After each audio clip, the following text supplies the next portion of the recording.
Hello to everyone, and good evening. Welcome to our brand new show, the TumblrCloudsDale CafeCast.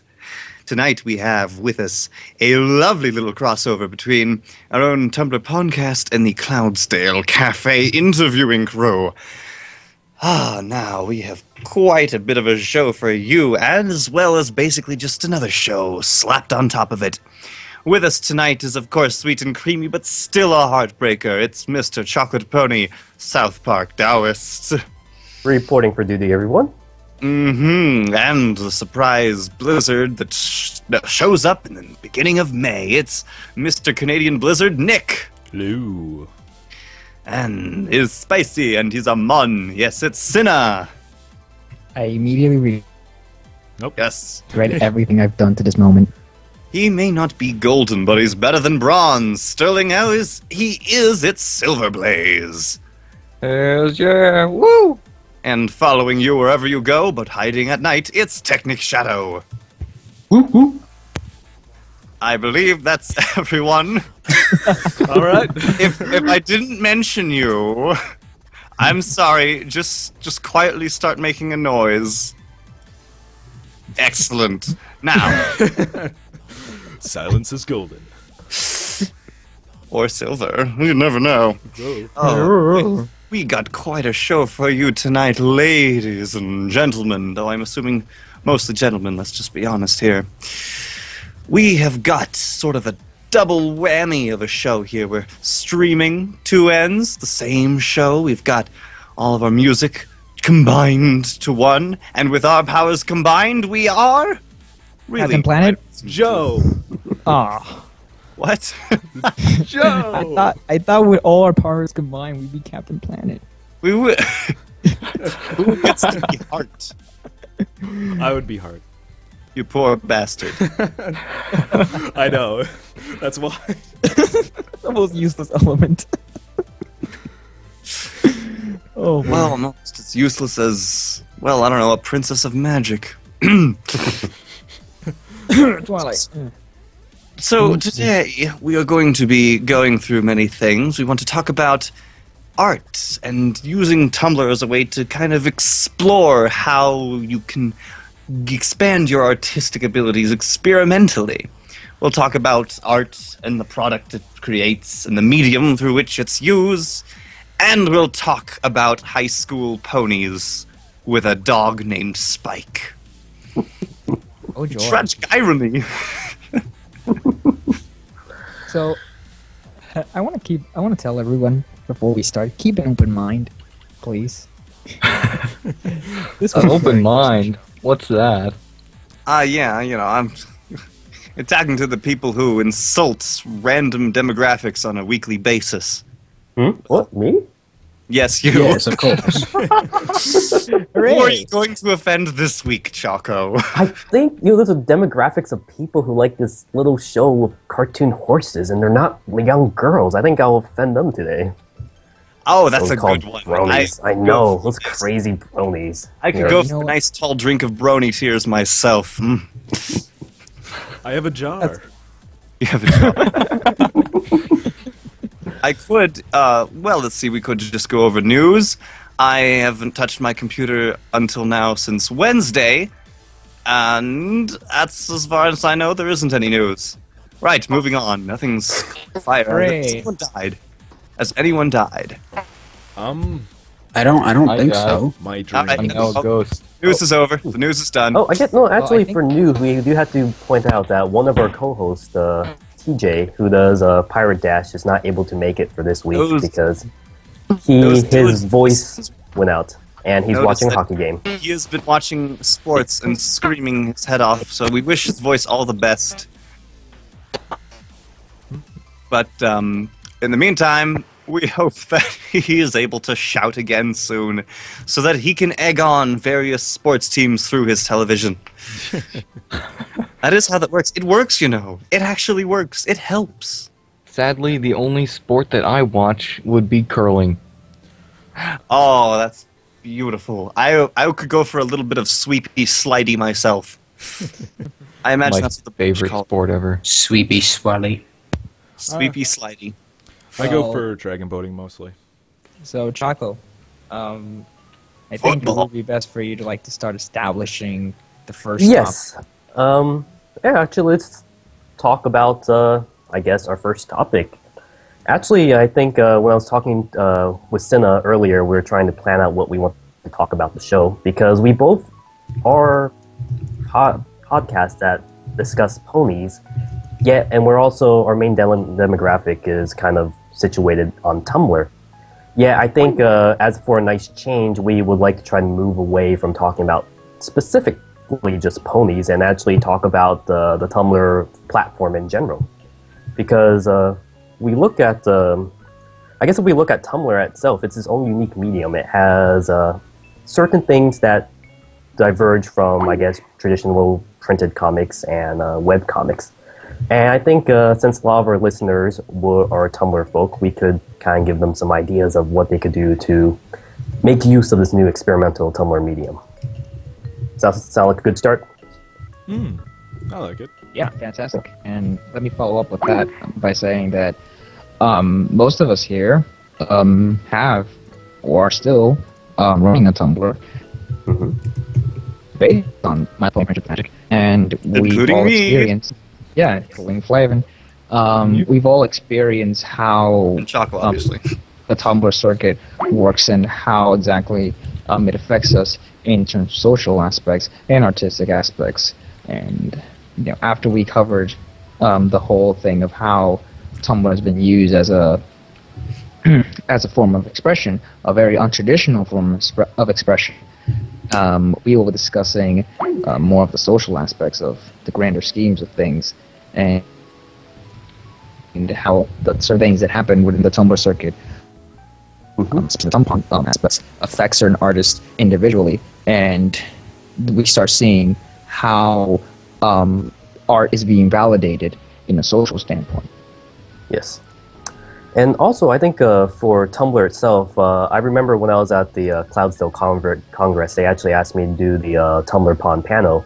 And a lot of people were expecting me to talk about ponies and pony blogs, but I actually changed the topic to actually discuss the Tumblr medium itself, because what I was saying is our traditional notion of comics that we see today in the 11 by 17 format or as comic strips, if you look at most web comics or digital comics nowadays, they kind of still hold to that same pattern, and it's not really an effective storytelling format.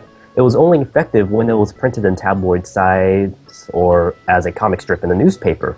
But when you move on to the online medium, you actually have now a full range of different expressions and techniques that you can do that was normally not available in the traditional format. And Tumblr, for example, is a unique thing because you could actually have each of the panels kind of collected into a group, and you could click each individual panel and they'll pop up. So you could do a lot of things. You could make use of music and sounds to, I guess, highlight dripping of waters, or you could actually have an animated GIF to add the element of motion. So what I was actually... Yeah, sorry, Fairly. I've actually been reading a webcomic I've just got turned on to it. I've only read one chapter of it so far, but it's called Ava's Demon, and its format is actually quite a bit like Homestuck, which I haven't read that much of, in that it is that sort of full panel, sort of same size thing, and some of them are kind of animated and some have music. It's like that, except so much shorter and more, easy to read at once. More consistent? Yeah. And not made in MS Paint. I think MS Paint is kind of the theme of the whole website in general, I know. which is understandable. And I think it's technically not actually even made in MS Paint. I think it's all Photoshop. Anymore. Yeah, but anymore at least. Anymore, yeah, definitely. If it was at some point, it's not. Homestuck is completely made in MS Paint. Yeah, It's especially still- all the flash. He's He's have a actually camera- got tutorials on how he does his images in MS Paint. Trust him? I don't trust him any further than I I can. don't trust throw Andrew Hussey. or Definitely read his not. work. Nobody trusts Andrew Hussey. So, are Homestuck fans going to be the demographic we make fun of this episode? Yes. Yeah, let's do Sure. that. Let's know specifically, The perfect specifically Andrew Hussey, because he is a monster. We will He make had fun a of the panel- Killed demographic. himself in his own You know, comic. I will join you guys in making fun of Homestuck, but truthfully, I am ignorant of Homestuck because I never really seen or known anything about it. So it's like me making fun of Twilight, yet never having read the books. Yeah, Isn't I read- Homestuck like some type of anime for little girls in Japan or something like that? Like, Yes, I heard it's that's a exactly really correct. bad 6 video main game. characters. That is exactly correct, Chaco. I Exactly heard correct. that, yeah, it's weird because they have like, made don't they have a milk donkeys as killer. characters? No, Chaco, you've got it all wrong. Homestuck is a kind of candy bar, you see. Ah, I see. No, Homestuck is actually an indie game developed by an obscure company. I I'm heard pretty it sure won Homestuck best is a graphic food. novel of the year or something. It won the Pulitzer Prize, I believe, and it's weird. Homestuck. I also heard that Alan Moore was trying to write a chapter of Homestuck. Really? Really? No, you're pulling my. that's- you are pulling my. No, leg. Michael think Bay you're- is going to film the film adaptation of Homestuck. Oh, Or definitely. Homestruck. I Definitely. guess that's what it's called now, Homestruck. Homestruck. Home struck me But down. a little fun fact about Homestuck here. Someone said that if you would print out Homestuck in text, not including describing actions, just the text, it would be the 9th most longest book in English literature. Only the You know, that's 9th. Interesting Pretty because I was long. actually looking. It'd There still is be actually a longer than list. that. There is a list of like the longest works of all time, and I was looking. The books that actually dominated it are, I guess, old European and Russian novels. But the books on the top of the list are actually Japanese visual novels, like Clanid, for example, actually has the word count of Atlas Shrugged and Les Miserables all in one. Less And I think- miserables. I think Umineko, the visual novel Umineko, actually word for word is the longest work ever written that's been published. Chaco, Yeah, I've heard it's Say it. over like a few million. say it with me now. Les Mis. I don't speak Chinese, okay? Sorry.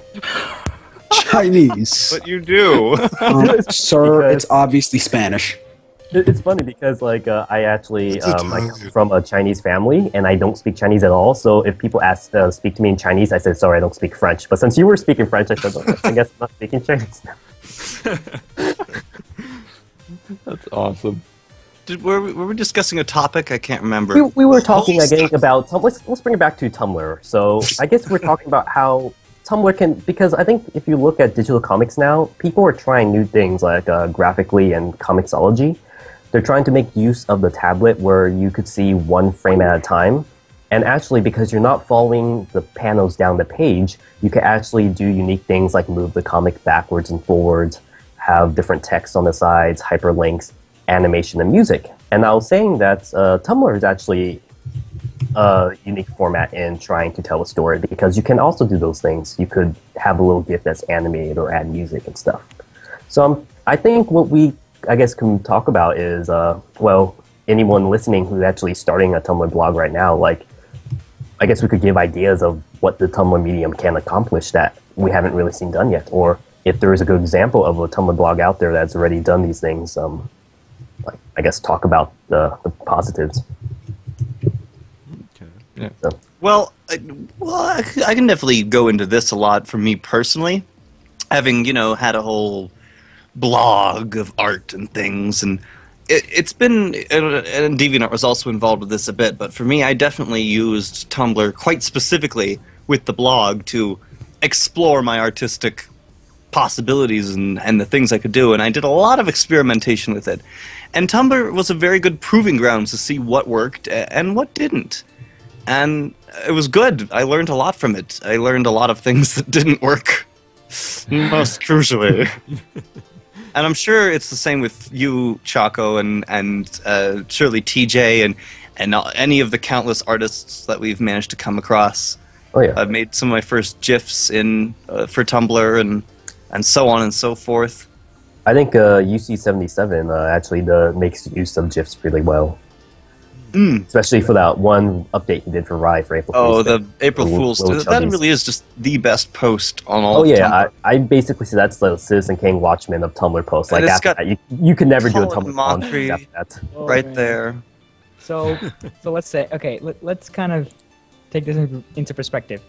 What Citizen Kane is to cinema, and what Watchmen is to comics, Rise Post is to the entire spectrum of Tumblr Yes, art. that's correct. Actually, UC77's update for Rise, Milo Chubby, is basically it. Everyone could go April home 1st. now. All of Tumblr Pond is done now. Everyone could go home. We never have to draw another pony again. I mean, That's I it. mean, I think he did it. done He this- did everything. That's it. The fandom is over. It's- Everyone go home. But I We've like done this drawing my before. ponies. We can't go any further. We have just gone We through. have evolved enough as bronies on Tumblr, on the Tumblr medium. That's it. And I realized that I've done this. I realized that we've done this in shows prior, but I am just going to link that post in the chats right now Yes. because it's very necessary. Well, actually, I guess joking aside, we could talk about like the Japawak .move series, for example. That one is one that actually transcends its medium because when it needs to have a stationary picture, which sometimes a stationary picture is more effective than a moving picture, it has its Tumblr Ask blog for that. While when it needs something to be animated, Max Gilardi actually has his little own series on YouTube. So that's actually one that's kind of breaking the ground. And those are the types of stories I like. I normally do not like adaptations or stories that are trying to be shoehorned into a particular type of format. Like, for example, if you have an idea for a movie, writing it down as a book is not going to have the same impact as actually filming it as a movie. I like stories that are written uniquely for the medium that's in. So I guess that's one. One of the ideas I guess I would talk about is if you want to make a new pony Tumblr, make it unique to Tumblr. It's a story that only Tumblr could present. If you can do it as a comic or as a web series, then do it somewhere else. Yeah, I mean, going to adaptations in general, what happens mostly when someone's using a source material, let's take for example, like the huge source material that is for Warhammer 40k. What is like Warhammer 40k? There's a lot of source material and a lot of text, and there has been attempts on making movies, all of which were extremely awful and terrible. My first example is Ultramarines. Don't watch it. If you want to see a terrible adaptation, go watch that, but I don't recommend it.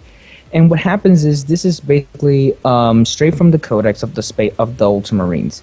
And when you're trying to write down from a codex, a lot of weird crap happens, and you gotta create some conflicts to make certain parts of the book make sense. If not, if there is no conflict, then the movie's gonna be way more shorter.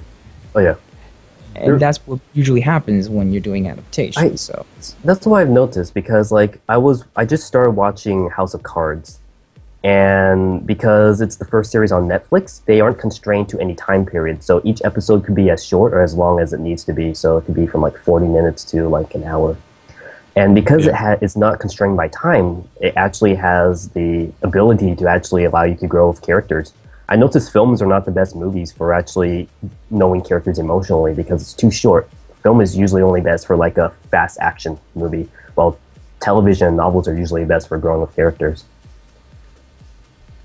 And, yeah, I mean, if you want to take like one of the most insane adaptations ever attempted was like the Lord of the Rings series, which is the one the most successful. But the interesting thing about the Lord of the Rings series is at its time, it made sort of popular the extremely long movies, because Lord of the Rings was like almost 3 hours, and back then, like, that's insane. You don't do movies the last 3 hours. It's kind of ironic too, because back in the 60s and 70s, movies were that long. They were like 3, 4, sometimes 5 hours, and they always had intermissions. Like, the idea of a movie without an intermission is actually a modern concept. Like, up into the 80s, almost every and now movie we've had got an intermission. 3-hour movies coming out left and right. I mean, we've got Les Miserables, and which was Dark way Knight too long. Rises, and yeah. I liked the play, and I didn't like the movie. Say what you will. And then there was, of course, at the same time, basically, Django Unchained, which was also 3 hours and was phenomenal.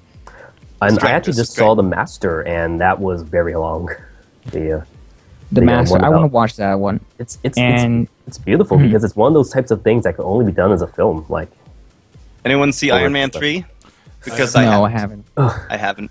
No, we are terrible. I spoiled myself already because I looked at the ending. I read reviews about the ending without the twist in there, so I spoiled myself. So I'm bad. Oh, you're sorry. No spoil alerts, only dreams. But I think because we do have this idea of like talking about, I guess, different mediums as a second topic. But I think because most of our people are Tumblr, we should kind of take it back to, I guess, Tumblr. Or unless you guys have anything else. Nick, you want to say something? Well, I was just gonna say, like, I'm just gonna wait till the DVD release. I usually do that for movies. I am not comfortable in theaters, but yeah, that was all I was gonna say. So. Yeah. But well, I guess going back to Tumblr, like, is there any blogs out there that have actually inspired you guys or have done things that you thought were unique? definitely. Yeah, Actually, I have one. Okay, there's my one blog. I have a few Ask blogs. My one Ask blog it's a ghost pony Ask blog, and it was inspired by this other ghost pony Ask blog called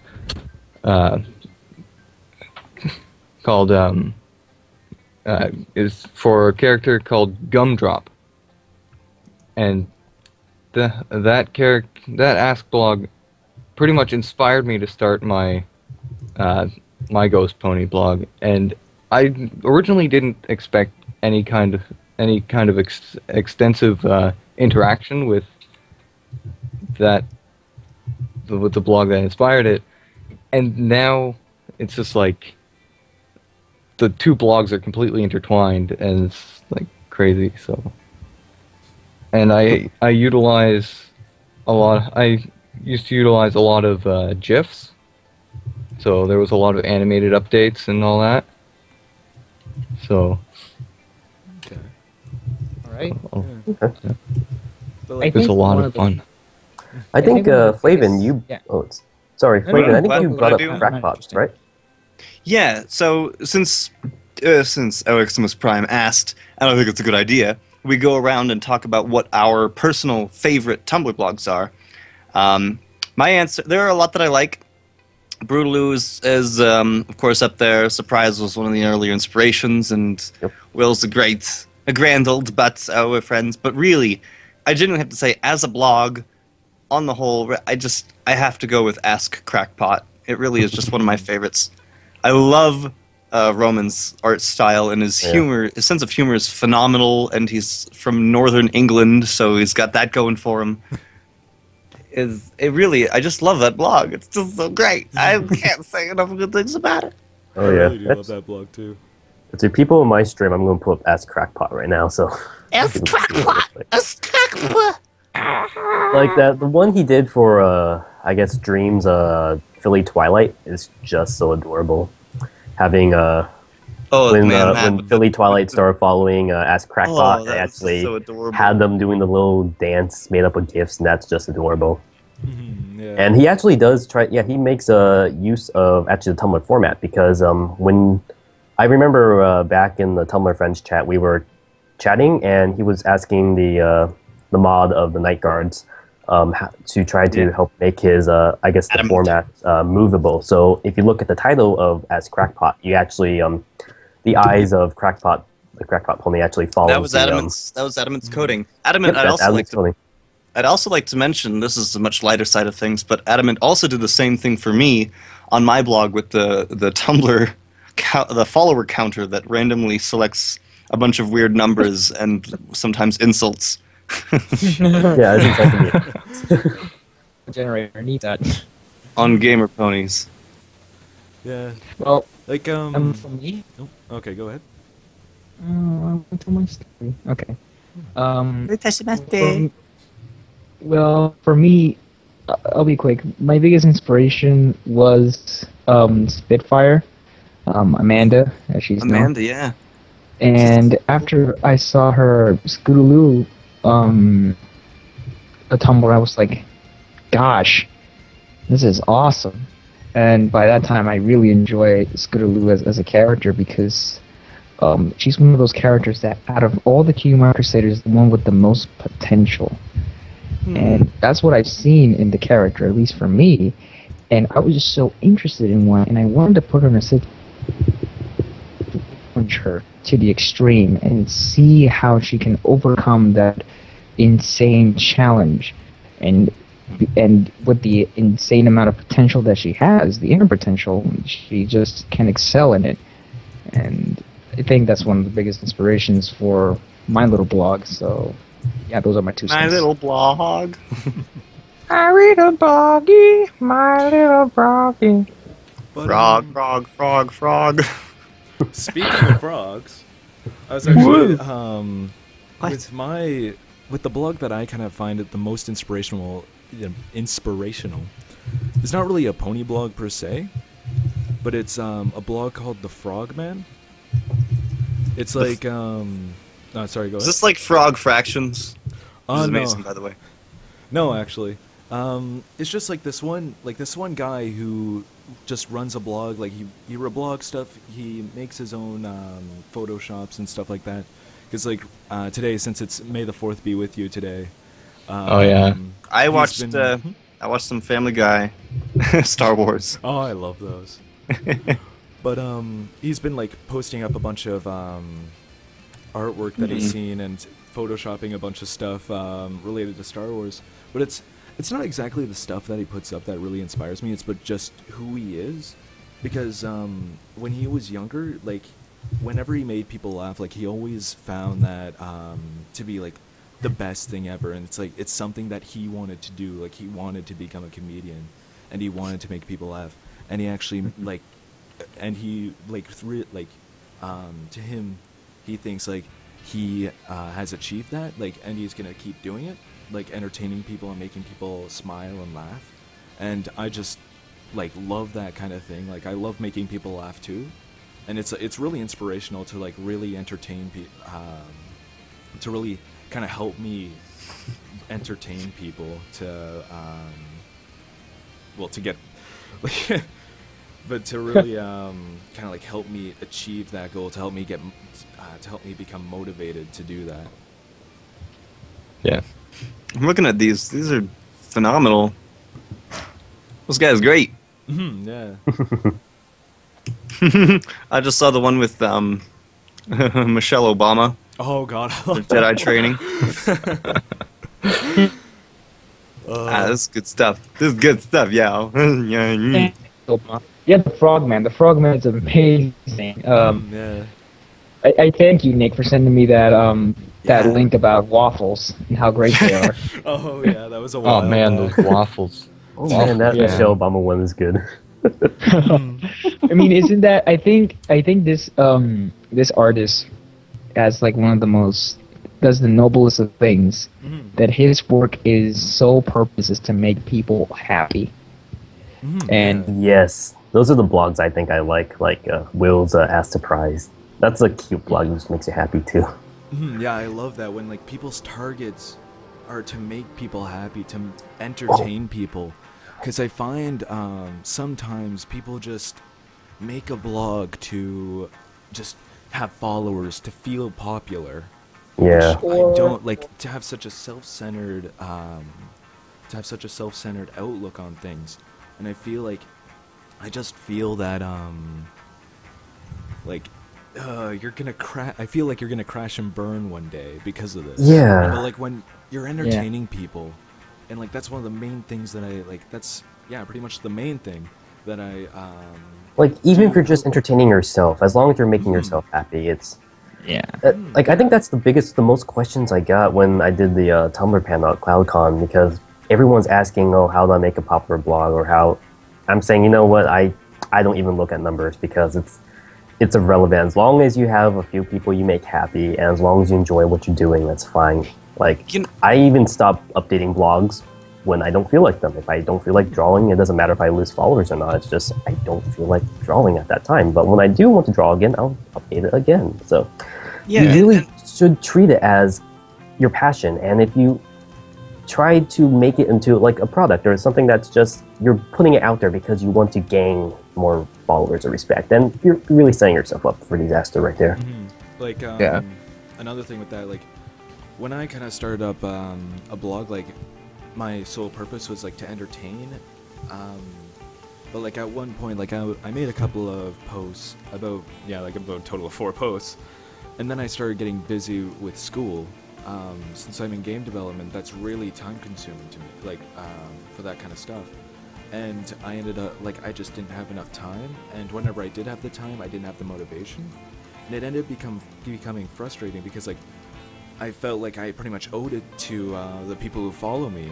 I owe it to them to pretty much to entertain them. And I'm thinking, by like the end of the year, the end of the school year, I was thinking like, okay, I'm just gonna drop it, and then I might pick it up again because this is now it's now becoming what I like. It's now becoming what I don't want, becoming just like a task to do rather than a hobby to enjoy. Really. Yeah. I felt really bad, but it's just something that I had to do.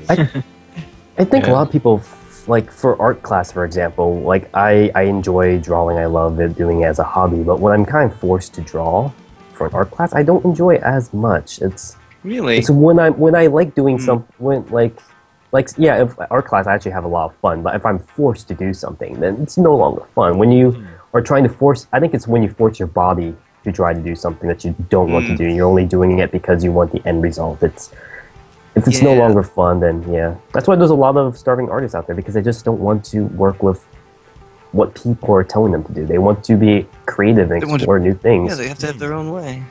But I mean, not like they're snooty or anything. It's just sort of how an artistic mind works. It's very I'm sorry, I'm completely distracted by Space Jesus. Space Jesus. That is the single most greatest distraction excuse ever. This is phenomenal. It's got our universe, our observable universe. There's the Milky Way. There's the Orion Arm. There's the observable universe. And now I'm gonna have to see this. And then the Virgo supercluster, and then.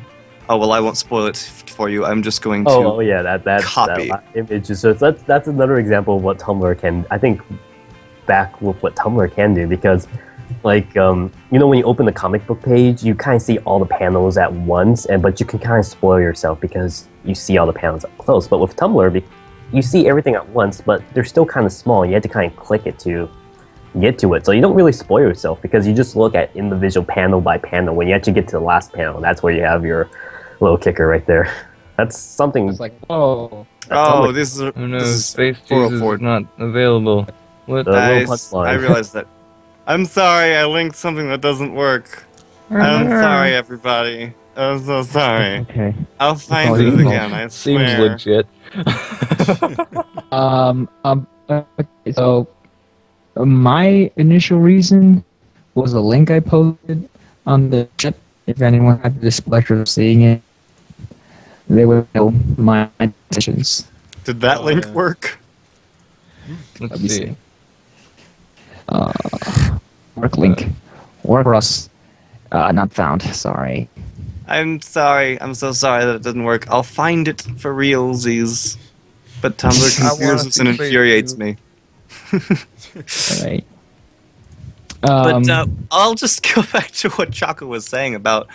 It really is true what he said about the doll. You can't think about the numbers. I've seen a lot of people who do think about the numbers who just end up ruining themselves and tearing their hair out thinking about it and beating themselves up over it. It just ends ugly. And there are a very select few who do that, who have actually been successful, and they have just become they just become completely unpleasant people for the most part. I know there's some people who really actually calculate it like it's a formula, like they nail it down, like, okay, this is the most popular pony right now, this is the most popular gimmick to do for the pony. I know it will take exactly this many posts if I draw exactly this, and they actually make it into a formula. And when you insert numbers and calculations, then it becomes really harsh and cold, and you really don't have like the raw, innovative techniques you would do if you were just doing it naturally.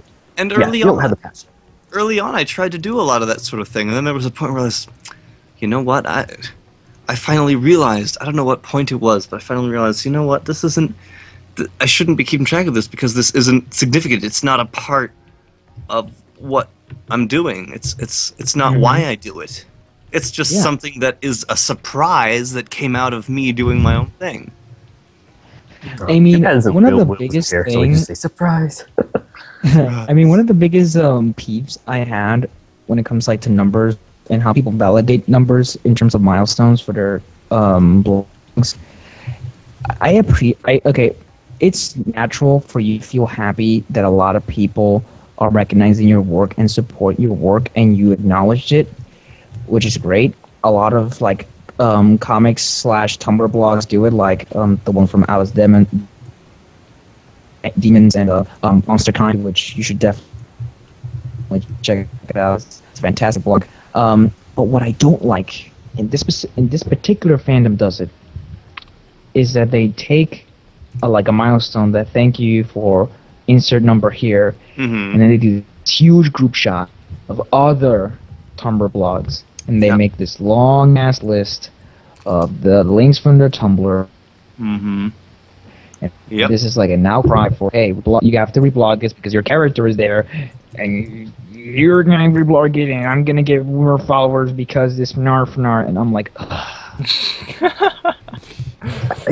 I guess to try to make things fair and balanced, like I guess to offer another perspective, I agree with what you guys are saying, but some people actually do draw them because they really are very grateful for the people who, I'm not talking there are some people who want a lot of followers, so they'll try to draw every single famous Tumblr pony, even ponies that don't even follow them, just so they could get the reblog. But there are a lot of people who only have about 30 followers, and they're really grateful for the 30 followers, and they're showing their thankfulness by actually drawing these out. And really, it doesn't really bug me, because if someone wants to do that, then that's their thing. If it makes them happy, if it stresses them out, then they put the stress in to draw that. So yeah.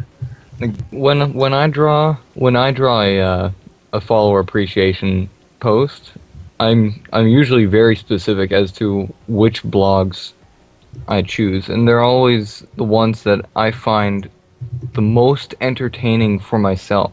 Like, if I really enjoy a blog, I'll be like, yeah, I'm putting this character in here because I really enjoy what they're putting on here.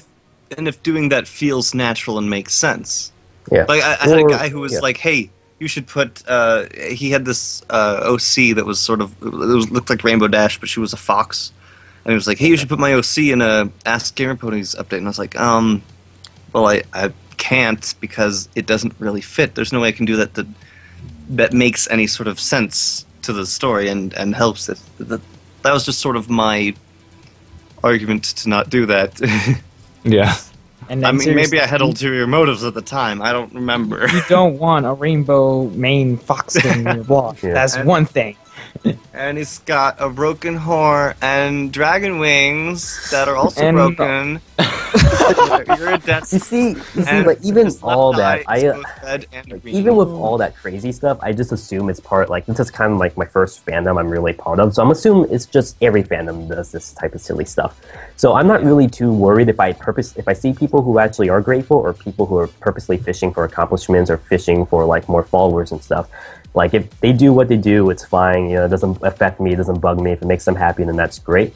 The one thing I do have concern about are people saying they aren't following my blog because my art isn't good enough, or they don't like good art, or I'm not popular enough, so I'll never get all the followers I need. You know, people just complaining. They don't even put their complaints with art. They just type it out. That kind of annoys me. You've got all the wrong mentality there.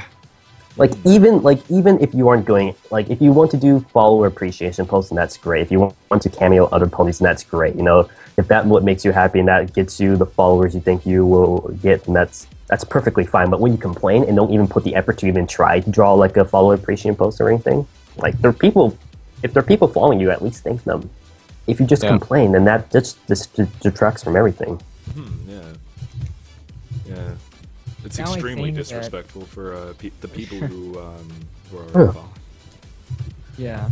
It is true. There's always going to be some type of popularity within any fandom and in any group, but you know that should not deter you because you know in a few years when this fandom is gone, it's basically how you remember your time when you were drawing. Did you enjoy the stuff you drew? Doesn't matter if you were popular or not. Did you enjoy it? Did you enjoy interacting with people? Did you if you learn enjoyed it, from then that's if you use took it something to- away, then that's great. Yeah. If you have some deep-heated resentment for not being famous or popular, then that's just you just You've got wasted the your wrong time. mentality. Yeah. Exactly. Yeah. Or the wrong mindset. Yeah. And I Really? think for me, I had like for the longest time, I was a total jackass when I started my because I was doing it for wrong reasons.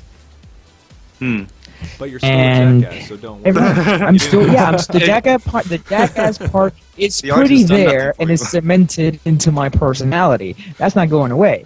But the problem was that my initial intention was to make a blog to see what people's reaction would be, if they would like it or not, and then that would be motivation for me to do it because I was really interested in the concept and I wanted to try it out. And a lot of people liked it, so I kept going for it. And then I reached a certain point that I had another goal in mind. That the goal was for me to kind of not be popular really, but just try to get into that. There's also like cliques in the Tumblr pond that I've noticed, and I sort of want to be a part of that because I think my art is I can defend myself in an artistic way, and I felt that kind of sort of belong in that little circle. I felt like I deserve to be in that circle, the same course, circle Mark. you guys are. And It's totally subjective. Well, I and think you just made me and Flavin feel a bit awkward. Just with the Nah, don't- silence, too. That's what we're here for. maybe it's not the same. It's not the same. Nope. But this circle is very massive, so don't worry about it. I'm not pointing out anyone. I'm just saying that I always wanted to be a part of that place, and I never really got it. I see it like high school. You really, like. Oh, don't think of it like high school now. That's Well, just awful. like for me and Flavin, the groups we're in, like we're genuinely friends with like Will Draw for Food and like Dream and all those people. Like they are our actual friends. We talk to them on like a daily basis. We don't even talk ponies or Tumblr. We talk just normal Just talk about them. everyday And stuff. We talk about internet gifts or favorite South Park episodes. So they're like genuinely our friends. But I know there are popular cliques and groups, but even if you are tapped on the shoulder and get to join the seat at the top with the rest of the club, you might not, if they didn't let you in initially, there might be a reason why, because they might not have the same interests as you. And you normally, like I have been invited to a lot of other groups and I just realized I have no connection with these people whatsoever, so I normally just leave. It's like high school. You have to go out and find your friends. They should come naturally to you. It's not like a popularity contest. yeah, right? and for us, it's not like we're friends with them because they're popular or even in spite of the fact I don't that think they they're even popular. We knew just our Tumblr blogs. are friends. Like, And we're friends with a bunch of other people who aren't very popular, who are just some people that we all know because they're cool people who are friends. like Flavin, I think you and me, like it's funny because like some of the people who we chat with on a daily basis, like Aphex or Will, they didn't even know about our Tumblr blogs until like a few months after they became friends with us or something. Oh yeah, wait, you do a thing? Oh, They're like, oh, right. you do that pony? Okay, I was wondering. Oh, that's if you. Yeah. Oh, that's Like It doesn't. And Go away. getting tapped on the shoulder, quote unquote, to join this exclusive clubs or groups doesn't get you any extra favors. Like they're not going to purposely reblog stuff for me or draw stuff for me just because we're friends or anything like that. Though they also might. Yeah, they might, but actually, but we're only friends because we kind of like sometimes we ask each other for art advice, like. And I kind of like it because we see, like, in some of the groups we're in, like, there are people who, like, really are just starting out. They're, like, high school students, and they do really bad art. And then you have really talented people actually giving them advice. And that's why I kind of like people supporting other artists, no matter what level they are. That's what I was kind of looking for when I was, trying to get to those groups, because I wanted to grow, I wanted to be a part of something, I wanted to get involved with that type of community, and I felt that I would get that. But at the end, like to finish the story real quick, I found out that was a horrible way of looking at it. I felt frustrated, angry, alone, disconnected from everything. I became very pessimistic about a lot of views, especially in terms of artistic and Tumblr-wise aspects. And I still today have a lot of pessimistic views about a lot of things, thanks to that experience. But I also learned a lot of things, that followers are relatively not so important. I wouldn't say the word worthless, because those are people who, like, legitimately want to follow your blog and want to, see more of what you do. But they're not that important so much that would be your drive or your passion reason to do it. You want to do your art, you want to do your blog because that is your passion and because that makes you happy. Or I think a lot of people I've talked to, like Ryan and some other people, they say they actually do these blogs because it actually helps them improve their artwork. That is exactly the reason why I started my blog. Paul, who he does Frigidrift, and he's now experimenting now with a lot of different animations for his blog because Tumblr actually helped him improve his art and now got him into like improving his animation skills and stuff. So I think that's great because a lot of people are using this as not a popularity thing, but to like improve their talents. Well, actually for me, it's kind of the opposite because I do so much like really nice. I was taking oil painting class when I first started this, and I have to work based on formulaic principles of oil painting and shading and shadowing. So I actually did these blogs just so I could actually draw bad, crappy stuff that I want to draw. Like it's something I want to do. It's not going to help me improve, but it's just I wanted to draw something that didn't fit within what I'm doing art class. That's why I draw this stuff. Yeah. When I started when I tried to start my blog, that was one of the reasons that I wanted to do that, because when I was going into game development, like it's also like it's both a programming heavy and an art heavy course. So I wanted to start a blog so like I have something on the side to really like try and motivate me to like improve. Of course that didn't work. So like I just kind of draw random stuff on the side whenever I feel like it. So but yeah, it's definitely like I do find it like seeing those memes online with like draw it again. So like they could take their first drawing that they've ever posted on like say Tumblr or DeviantArt, and they recreate that to like using the skills they learn now, which I really love seeing that kind of stuff. Oh yes. And Tetra brings up a rather interesting question about how we think of people who do a pony Tumblr blog but are overall themselves sort of distanced or separated from the community. I think one example that stands out in my mind would probably be Max Gilardi, Mr. Mauve series. Yeah, who of course makes one of the most highly regarded and viewed Tumblrs there is, and yet doesn't really think of himself as a brony, doesn't really talk to anyone. Yeah. Hot Diggity Demon is. Hot Diggity Demon is another name for him. That's the name of his website. It's interesting because I think there's like different mindsets you could have for doing, I guess, Tumblr or joining fandoms. I think they actually have a good mindset as well because, like, I think what we're discussing about are people worrying about becoming popular, And what they are doing, they don't even have to worry about being popular or not. They do what they want to do and they put it out there. They don't even really see the responses or what other people think of the work. They just put it up there and that's it. I very much eat up feedback, even if I don't respond to it. I'm always interested in seeing what people think about something. And every time I go through the notes and find someone responding with, actual words than just a like or a reblog, I just eat up whatever feedback they've got for me. I want to know what people think. I'm so narcissistic. Respond to me and give me a critique. Oh. PM me on DeviantArt. Look at my stuff. Look at my artwork. Hey, you wanna see my DA gallery? I also offer commissions. No OCs. PayPal me. Hey, I only work with PayPal. I mean, geez. Yeah, there's people who are distant from the fandom, but they want to do it. I mean, it all depends on the reasons. I mean, if you're doing it just to get on the bandwagon and just for their own sakes, and then you're doing it for all the wrong reasons that they're gonna crash and burn. People will notice quickly, and they'll just stop following your work. The thing with Hot Diggity Demon, I think his views of the fandom are so isolated and they almost become moot in a sense. Because if you're not that part of the fandom, and then you're making some sort of critical views on the fandom, then there's no your view is extremely moot. It's like saying that I'm making an opinion on Congress even though I've never been to the Senate.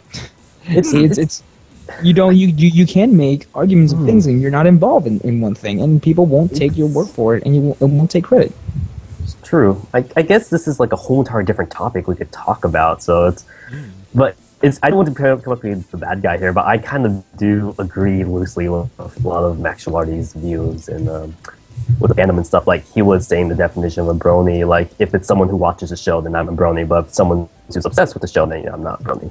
But I kind of see his position as, like, Alan Moore's positions for comics. Like, both Max Gilardi and Alan Moore kind of did something that changed the community they were working in, yet they were mostly isolated and built up to be some type of mythical creature who lives in their magic cave, practice magic, and stuff. Yeah, utopic vision of things that doesn't exist. Both actually speak, like, Alan Moore, like, he comments how he hates the modern comics industry and how he hates adaptations of his films, and people keep on saying, but you never read a modern comic, and you never seen your film adaptations. And he says, no, but I like to look at them from a position of ignorance. And I'm like, that's kind of what Max Gilardi does as well, and I sometimes do that too. Like, I really don't know too much. Like, ironically, I run a pony podcast that talks about pony news, and I really know nothing about the pony community, and it's looking from a position of ignorance, I guess, which is kind of wrong, but it's a position you can have too. There are a lot of people who say they're really not bronies. They just say that they just watch the show and like I think the recurring joke, Flavin and I, we have a recurring joke that my roommate here, he claims he's not a brony, yet he watches every single episode live when it airs before I do. Like, he watches them. He wakes up in the morning and watches them live. I wait till they're on YouTube. He has a favorite pony, Applejack. I don't even have my own favorite pony, and I draw a bunch of ponies. And I remember we're watching the episode where they were talking about the Equestria Games, and I was asking him, "Is this a good episode or a bad episode?" And he was like, "Well, I don't know." Well, you see, there's the implications of the game. and then it was funny because there was like. Wait, what? But he was funny because I asked him, is this a Rainbow Dash episode? And he was like, no, it's an Applejack episode. And I was like, oh, so it's a crappy episode. And he was like, fuck you. So the fact he would so violently defend his favorite pony and yet not be a brony is just amazing to me. Granted, though, he was right to say that. Yes, he was. Yeah. But, okay, my view on it is that, okay, Max Gilardi also has this thing of titles and I don't think that labeling is wrong. Incorrect. Humans need labeling. It is in natural sense of things. If we didn't we would call computers what? Without machine them, that creates label makers would be so useless. Sometimes labeling it's not completely accurate as well, because I remember talking to one of my friends who's bisexual. He doesn't like being labeled as gay because he's someone who actually likes both. And for example, politics, look at people within the Democrat Party. You can't just use Democrat to label them because they could be really crazy communist liberals or people who still believe in the old Southern Confederacy. So, and they're both using the same name, Democrat. So even so that's who we're offending this week. I was Well, wondering. Oh, great. even Add that to the list. labels always have misconception. Like, for example, if you hear someone say that they're a Christian or Republican, you automatically like single them out as being bad or evil, anti-gay, and all that stuff. When it's Yes, not I do. true. How did you guess? But, like when someone says, for example, like when someone says when you tell someone you're a brony, they'll automatically think, oh, furry, crazy, all this stuff, and it's not necessarily true. It's just a misconception. So if he wants to say I am not a brony in the traditional sense, then that's fine because it's his life, it's his views. He can do whatever he wants, and Yeah, that's fine, but I think that we I should did not express our like. views on any other people. I just did not like the view that of labeling, because at least for me, it's just somewhat necessary for it to make sense of things, and I don't think that's something that we as humans will stop or something, because it will always happen. It will continue to happen eons before this podcast will be over. But I think another view that I Eon? yeah, Yes, really. eons. And Eons. one thing that let's like try to go back, or we really did stray pretty far from We where did. we were Actually, originally talking. sorry, but before you do that, like I feel like both Yusin and Chaco are right, because like I feel that labeling it's something that like definitely is around, like it's a social norm, but I also feel like it's always by the cover of the book. It is never like, whenever it comes to labeling, it's always by the cover of the book, which should be changed. So with that, like, yeah, like you see a guy with glasses, suspenders, nerd, even though he might be the quarterback of the high school team, you never know. For some reason, like it's always by the book of the cover. Like, Yeah, and cover of the actually, book. bringing up, you brought up book covers and stuff, because I would never watch My Little Pony if I just, like, when my friends, when I first found My Little Pony, or my brothers introduced me to Clannad, which I think is one of the best works ever made, I would have initially avoided those works just because I was judging them by, you know, what they look like on the outside, and I never knew there's all this amazing stuff on the, like, inside. Like, it's really different than what the outside perception is. Yet, as a pre-med student, I had to, like, we had to study, like, genetics and stuff, and being, I guess, discriminative and grouping things into categories is a natural human instinct. That's what we built to survive in the past. Our ancestors survived because they knew this is bad, this is good, and we're going to stick with this. So it's a natural thing to categorize, but I do think you need a mix of both, like labeling and being open-minded as well. But like, before, like back in the past, a lot of the stuff, like it's been like it's a lot easier to take it as face value back in the Oh, yeah. past. It was, but now like things have been getting much more complicated, much more convoluted.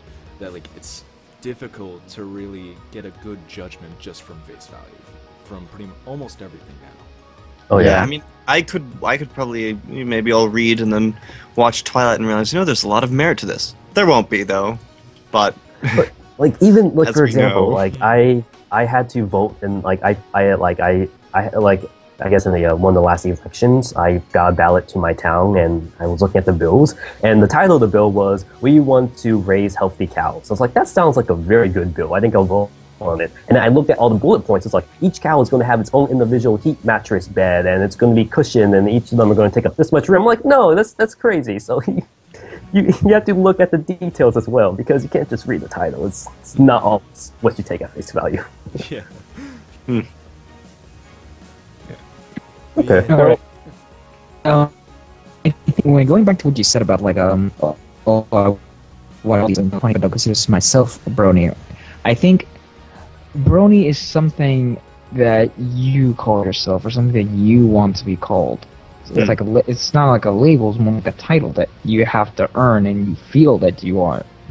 Because that not only calling yourself a brony, like amount of money, you also are I mean, you are like almost accepted into the group, and there's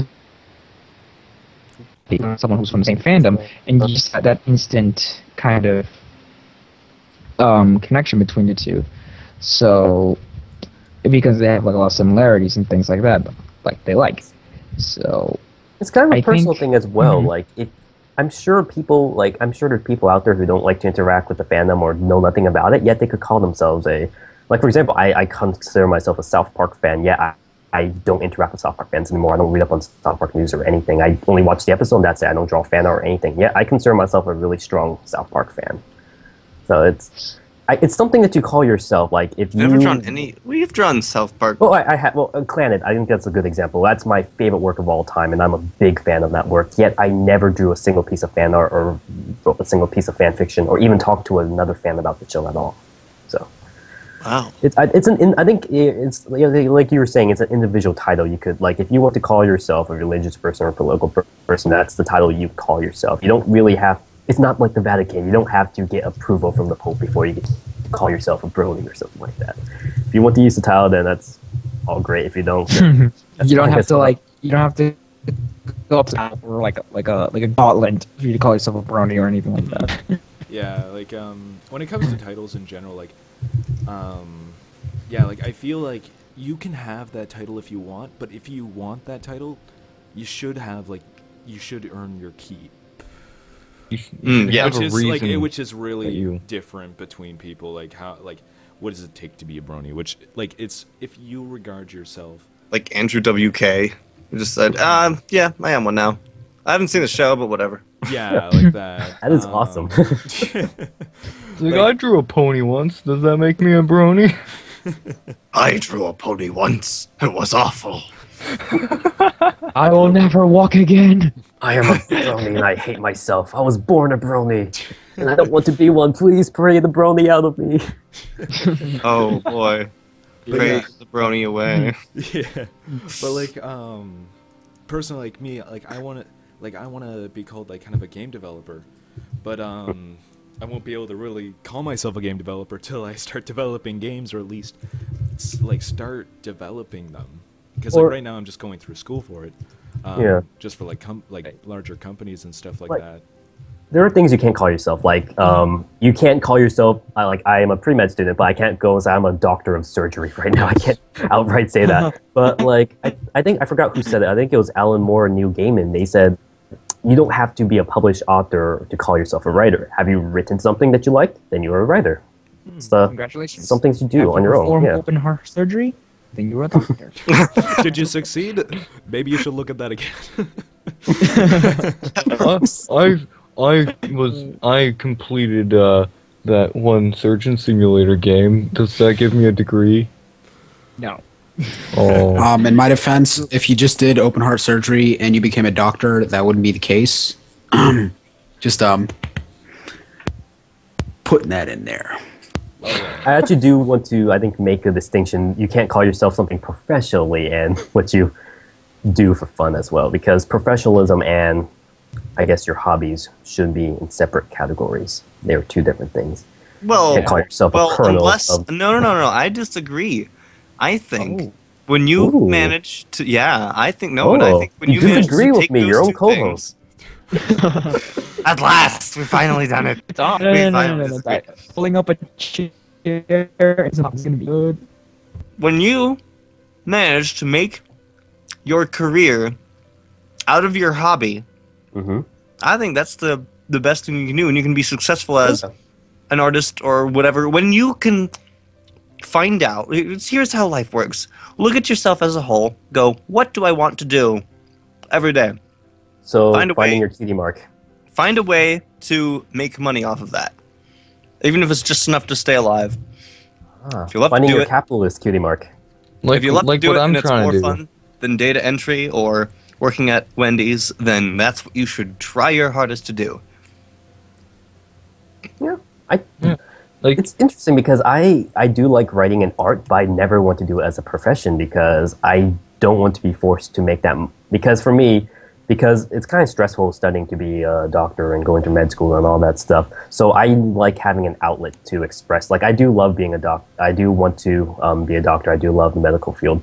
Yet I do need an outlet for expressing any of my stress and stuff. So that's what I do my drawing and writing for. And if I actually ever made drawing and writing my hobby, then my one outlet for like freedom and like pleasure and relaxation is now gone. So. Well, for me personally, I could see other people doing it. And despite what I said earlier, I do definitely think having multiple outlets is a good thing. Yeah. I'm very good with engineering. I have a very mechanical and engineering mind, but I'm also very artistic and very good with art and very fast with art. And so, yeah, if I can find a way to do both, which was always sort of my original plan, and then there's the whole being a pilot thing thrown in the mix from my childhood, that's still not even entirely out of the question. I'm always good with computers and things like that. That's what I'm studying for. But I still draw a lot of things. And again, this also thing with podcasting, which is one of the biggest outlets, kind of like therapy, really. Like but going back, kind of let's say a fun word so we can all move on.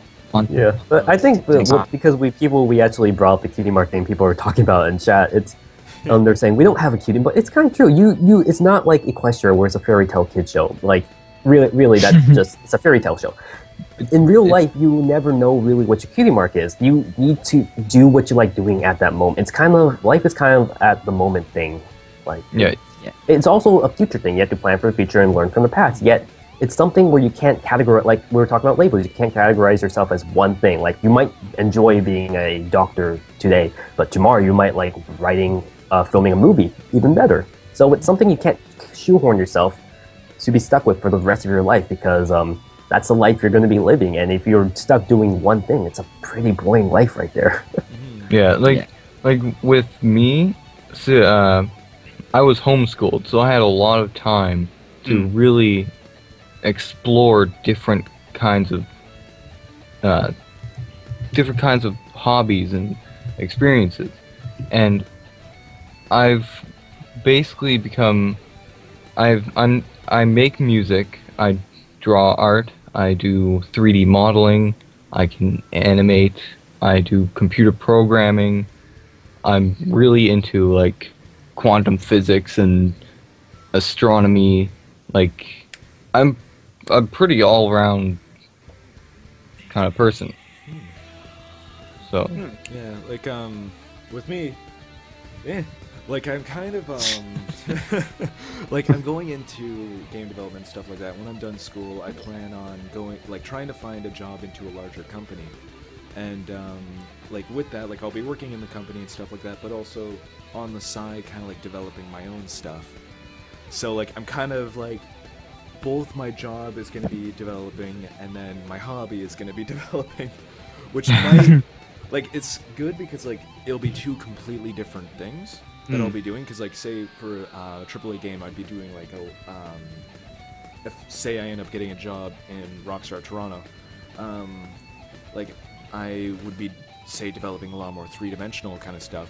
But like for my side project, I want to do a lot of side-scroller, like 2D, kind of more retro oriented kind of thing, like taking a lot back from the past rather than developing for the future kind of thing. Dude, we should work together because that's the kind of stuff I want to do. Maybe. Yeah.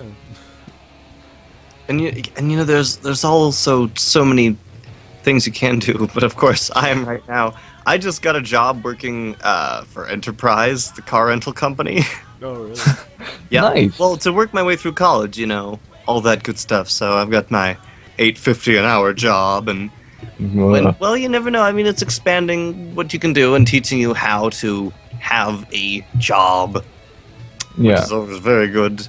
And it's kind of reminding me, oh yeah, I like cars. Cars are cool. Cars goes fast. It goes fast. Forward. All right, so I guess Tire hot. I guess it's time Tire hot. to change the topic here, and it's gonna. I hope it's gonna be less pony related, but somehow. Well, did we give the people enough to jumpstart their own Tumblr careers now? Well, actually, I just realized Mhm. back in Chocolate Stream, someone actually asked before, like, I forget who it was. Oh yeah, Aleximus Tetra. Prime. Yeah. Oh, like a way back.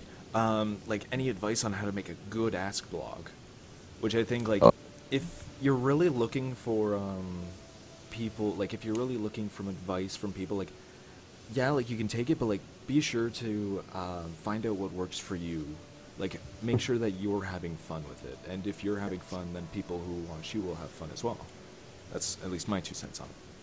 Yeah. Yeah. Yeah, and Tetra is also bringing up about about difference between people who do art as a hobby and people who do it professionally. And I recently just walked in off the street in Denver into some gallery where there was a couple who were artists and were selling their arts and living off of it, and they had done pretty well for themselves. But when they learned that me and everyone I was with at the time were art students, I kind of skewed what I said as not technically an art student. I'm a still design major, but I didn't tell him that.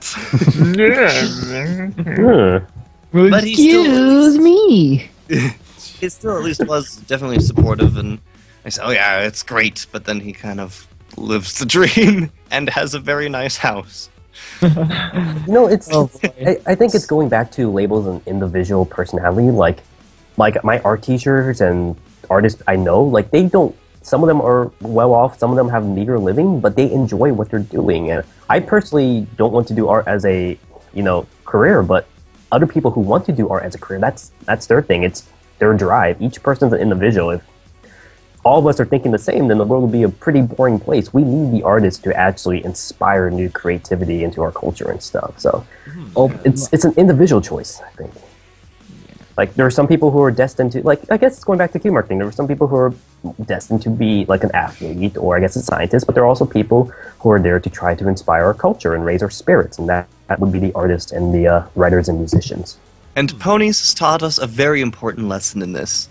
If you're at a point where you really just can't tell what you're destined to be in life, just check your name. Whatever your name is, that'll roughly point to what your special talent is. That's how it always works with Ponies. Yeah. Also, I have one thing. I have one thing to add to the people who are looking for advice for starting Tumblr Ask blogs. Hmm. When you have your character, become friends with your character. Yeah. Because if you don't like your character, then you're not going to have a very good Ask blog. And who's to say that anyone else is going to like your character? Or like me, I don't like chocolate corn now, so I'm just killing him off and slowly having people eat him. You're gonna break his legs? No, but You're gonna break his legs? Huh? You were You're right one of about those having, fighters? you do have to be friends with your characters because it's and also I would say if you're trying to create something that I guess would be quote unquote popular or something new, you have to create a unique original, not like at least do an original take on a certain character if you want to use an existing If you want to make character. okay, But if you This want is- to do a pony that someone like for example someone already did like the pirate Rainbow Dash. If you want to do your own pirate Rainbow Dash, then go ahead. That's your thing. If you enjoy it, if that's a character you could be friends with, then that's great for you, I guess. Yeah. What are you The one insinuating? thing I know a lot is making good character design, and the one thing I recommend for someone to start doing when you want to make a character, make a bio. Like, make a huge, or one paragraph, or at least, I don't know, a full paper, and just write everything you want the character to be. You can either make him as you want, or you can create an entirely, story behind it. You can make his backstory, things that he like, where he's from, what he doesn't like, what are his hobbies. Those little things that you can add into that little bio for your character. It doesn't have to be flesh perfect him out. either, because you could change, I guess naturally, if your character, if the personality of your character changes over time as your art progresses, then you could... Which is likely, because you that's could- how you could- characters you could- work. They look at evolve. comic book superheroes. They reboot them every other 5 years, so you could do the same. And they even kill if them and you have- revive it. And all these backstories, you don't I think Alan Moore, for example, when he was writing League of Extraordinary Gentlemen, he has so much extra backstory that he will never, ever tell. But for him, it's just like it helps him. Like a lot of people tell me, I have this story for my pony that I want to tell. You don't have to tell it. If it's a story that will not interest, that's not going to interest you to draw out or write out, and will not interest other people, you don't have to draw it out. It's just there for reference and background. Yeah. There are a lot of books and things that give advice on how to make characters, all sorts of techniques. I know Scott McCloud's Making Comics has a few sections on it. Part of it includes if you have a cast of characters, which would be helpful if you want to have them sort of reflect on different people instead of just standing in a room talking, then there's definitely ways to kind of make them calculated to play off each other. For instance, if you base them off of specific sets and somehow loosely base them off of different elements we see in life, like if you have 4 characters, they could be based off of the 4 seasons. You could have them based off of the zodiac or specific emotions. Just have these interesting ties. Chess pieces, even. Mm-hmm. Yeah. And But let's talk about art versus product. Now, oh right, in Yes. art, there's been a lot of there's a lot of art. I mean, that was a showing- topic that we came across last night, I believe, right, Sina? Mhm. Because it's Yeah. something that's really kind of close to my heart. But since It's I didn't, not- you had something that you brought up last night about that was very interesting. So I guess we want to hear what you have to say for that. Well, I can't really remember what exactly I said because I said a lot of things. But when it comes to art versus product, there's a lot of in all forms of mediums. There's one thing that's called the masterpiece. Yeah. This is a curve where every artist should follow this piece of work because this is it. For example, what comics are to Watchmen, what sculpting is to the Statue of David, what cinema is Citizen Kane. These are the curves. This is Yeah. what you must follow to become greatness. This is closest to perfection as we can get. What anime is Macross Plus. Never heard of it, but that anime is close to perfection. Period. There's no other anime that is close. I love how I've heard last of it. night I've we never were. heard of it. I Sorry. love how last night we were actually making lists of the magnum opus of each of these mediums as well. Yeah, But and, I think what we were talking about art and stuff. Like for example, I don't want to. Okay, I will offend some people who are fans of Family Guy, but let me. boy. This is only my opinion, and I don't want it to have any hard feelings on anybody who like it. But there is a difference between art and product. Like back in the day, comics were not considered art forms because they were made by a company and hashed out in the serial form every week to simply sell these things to kids. So they weren't considered art until someone like Alan Moore and Art Spiegelman and Will Eisner actually took these forms to try to tell a unique story that was not meant as a commercial thing. There's a product can be art, but products are usually made from like a company based on calculations and numbers to make money. So Family Guy in that sense would be like a type of product because it's no longer really needed. Each of the shows are not really too memorable now. They have other writers writing it. It's kind of just there to kind of bring in revenue. While South Park, for example, is Matt and Trey have been working on every single episode since 1996. Each episode is their own unique holy creation, and that would be considered art. So that's kind of my idea on the idea of art versus product, because What but you we're just also remind saying that a piece of poo smeared on a wall could be considered art. If one person deems that art, that could be art as well. could be. So because if someone finds something to appreciate, then yes, it they'll appreciate immediately becomes art. Twilight could be art. Justin Bieber could be art if someone appreciates it. Like, I might not believe him as art. I think he's degrading culture. I think Twilight's degrading culture. But for other people, that might be art, and that's fine. Thinking back to your Family Guy thing with the writing, it just reminded me today I saw for the first time the Star Wars It's a Trap Family Guy thing, and the opening crawl mentions like, all right, I just want you to know that really just keep your expectations low. We had all the assistant writers do this. I didn't even do it. Everyone was like, Seth, you've got to make this third one. And like, oh god, fine. And I just had all the UPS guy wrote a joke in this. He thinks the baby's name is Steve. All right, anyway, enjoy. They joke. It's funny because they're so jokes, but like Like, for example, Yeah. when the South Park movie first came out, they worked hard. They made the South Park movie into a musical. It was beautiful and fantastic and Broadway quality. When the Simpsons movie finally came out, they tried their hardest to, even though it was full of fan references, they tried to make the best quality story, have all the characters' emotions flesh out. When the Family Guy movie, the Stewie Griffin story came out, yeah. It was just Does anyone an remember a episode. single joke? With that? Oh, it was That's just anyway. 3 episodes. It's like, So, Yeah, it was. I didn't People who like it. appreciate the Being show a fan and, of like, Family Guy at the time, I hated it. I didn't like it. And that's the thing about, like, me and Cinna, we were talking last night about it came up to My Little Pony again because Generation 1, My Little Pony is a product. It was created as a product, as a way to sell toys to kids.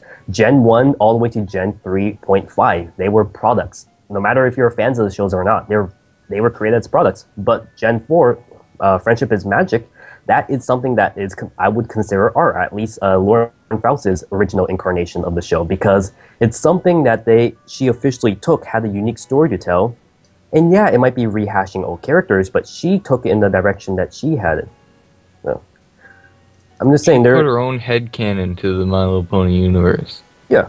Yeah, And- she had her own vision of the universe, and it was fantastic. Like, Yeah, and then I think- she put it to life, and then it got kind of networked, and that is what made her want to leave the show.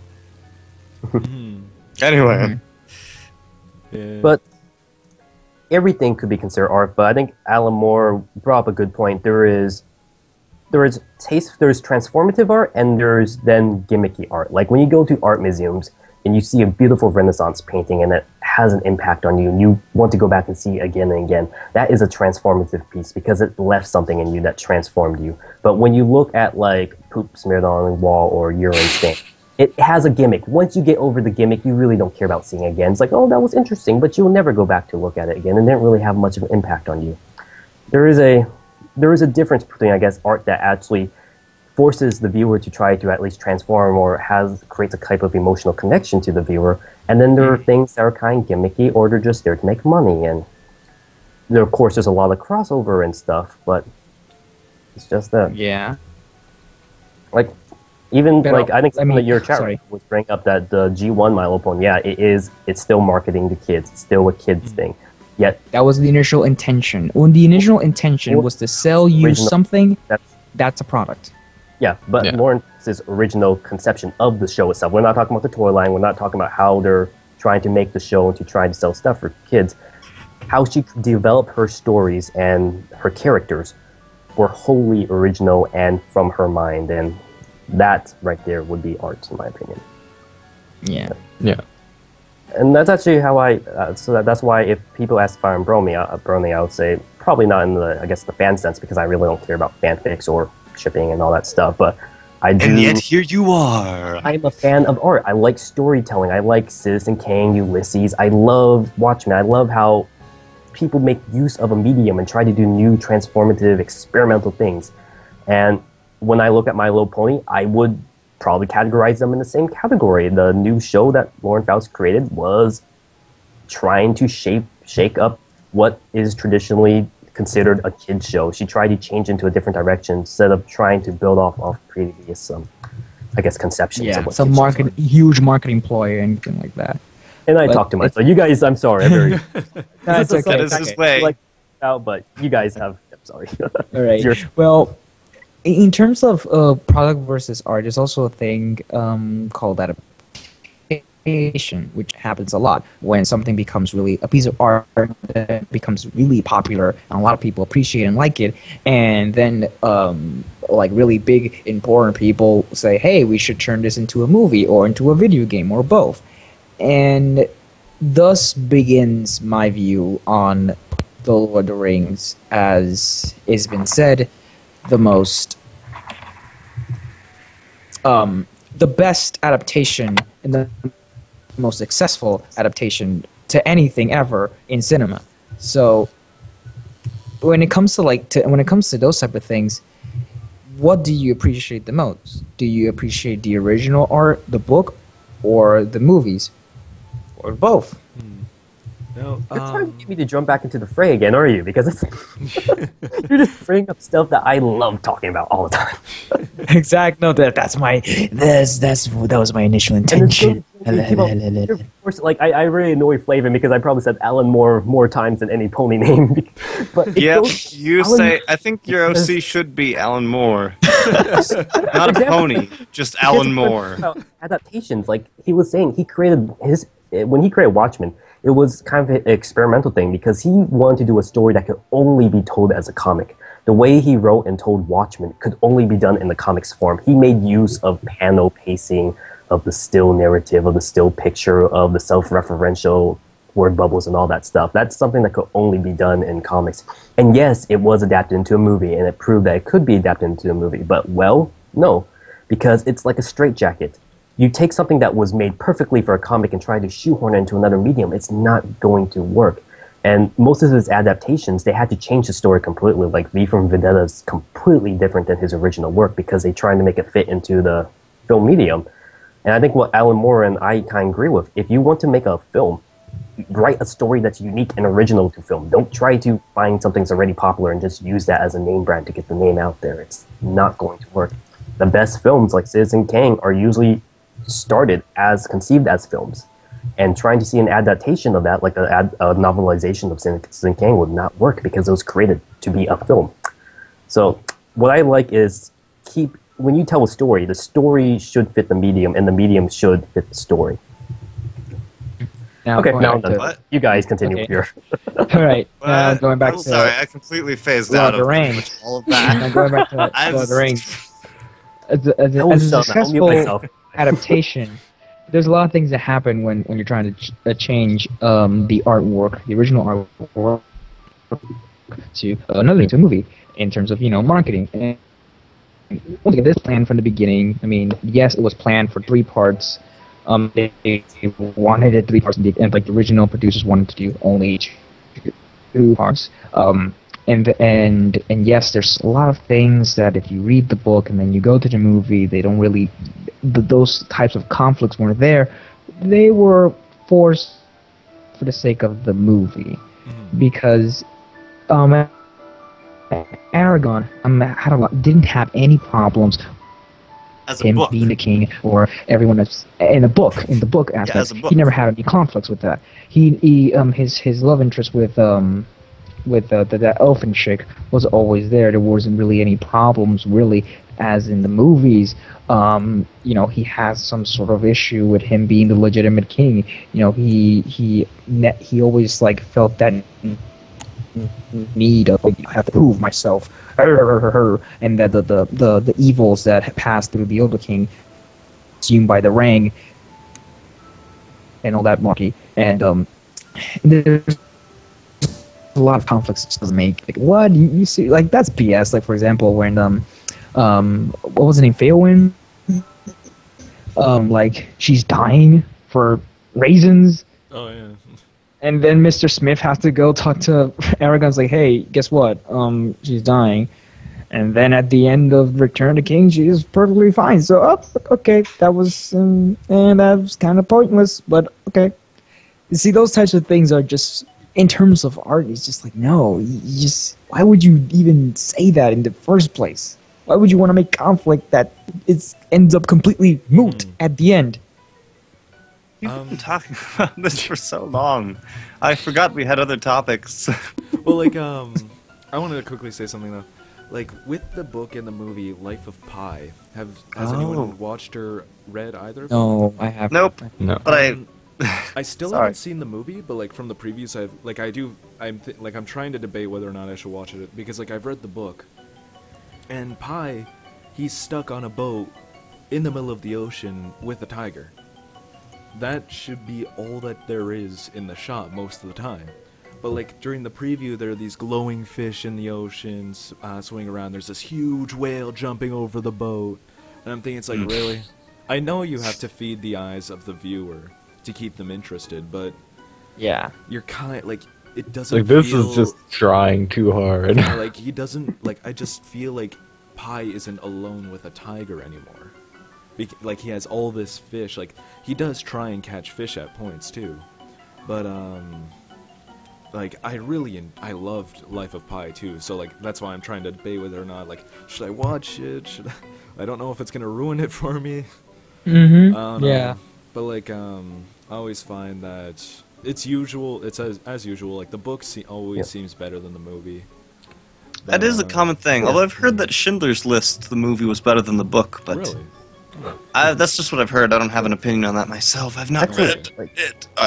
I guess it's not always that the book is always better. It depends. Like the original form it was originally in, I think, is usually better. Like the comic Watchmen will be better than a comic than the Watchmen movie, or the Dark Knight Rises movie will be better than the book itself. So I think it's whatever it was originally in is normally better. But another thing that I actually just remembered, How to Train Your Dragon. Oh, Awesome yeah. movie. I still love it. I still I've read haven't the seen book.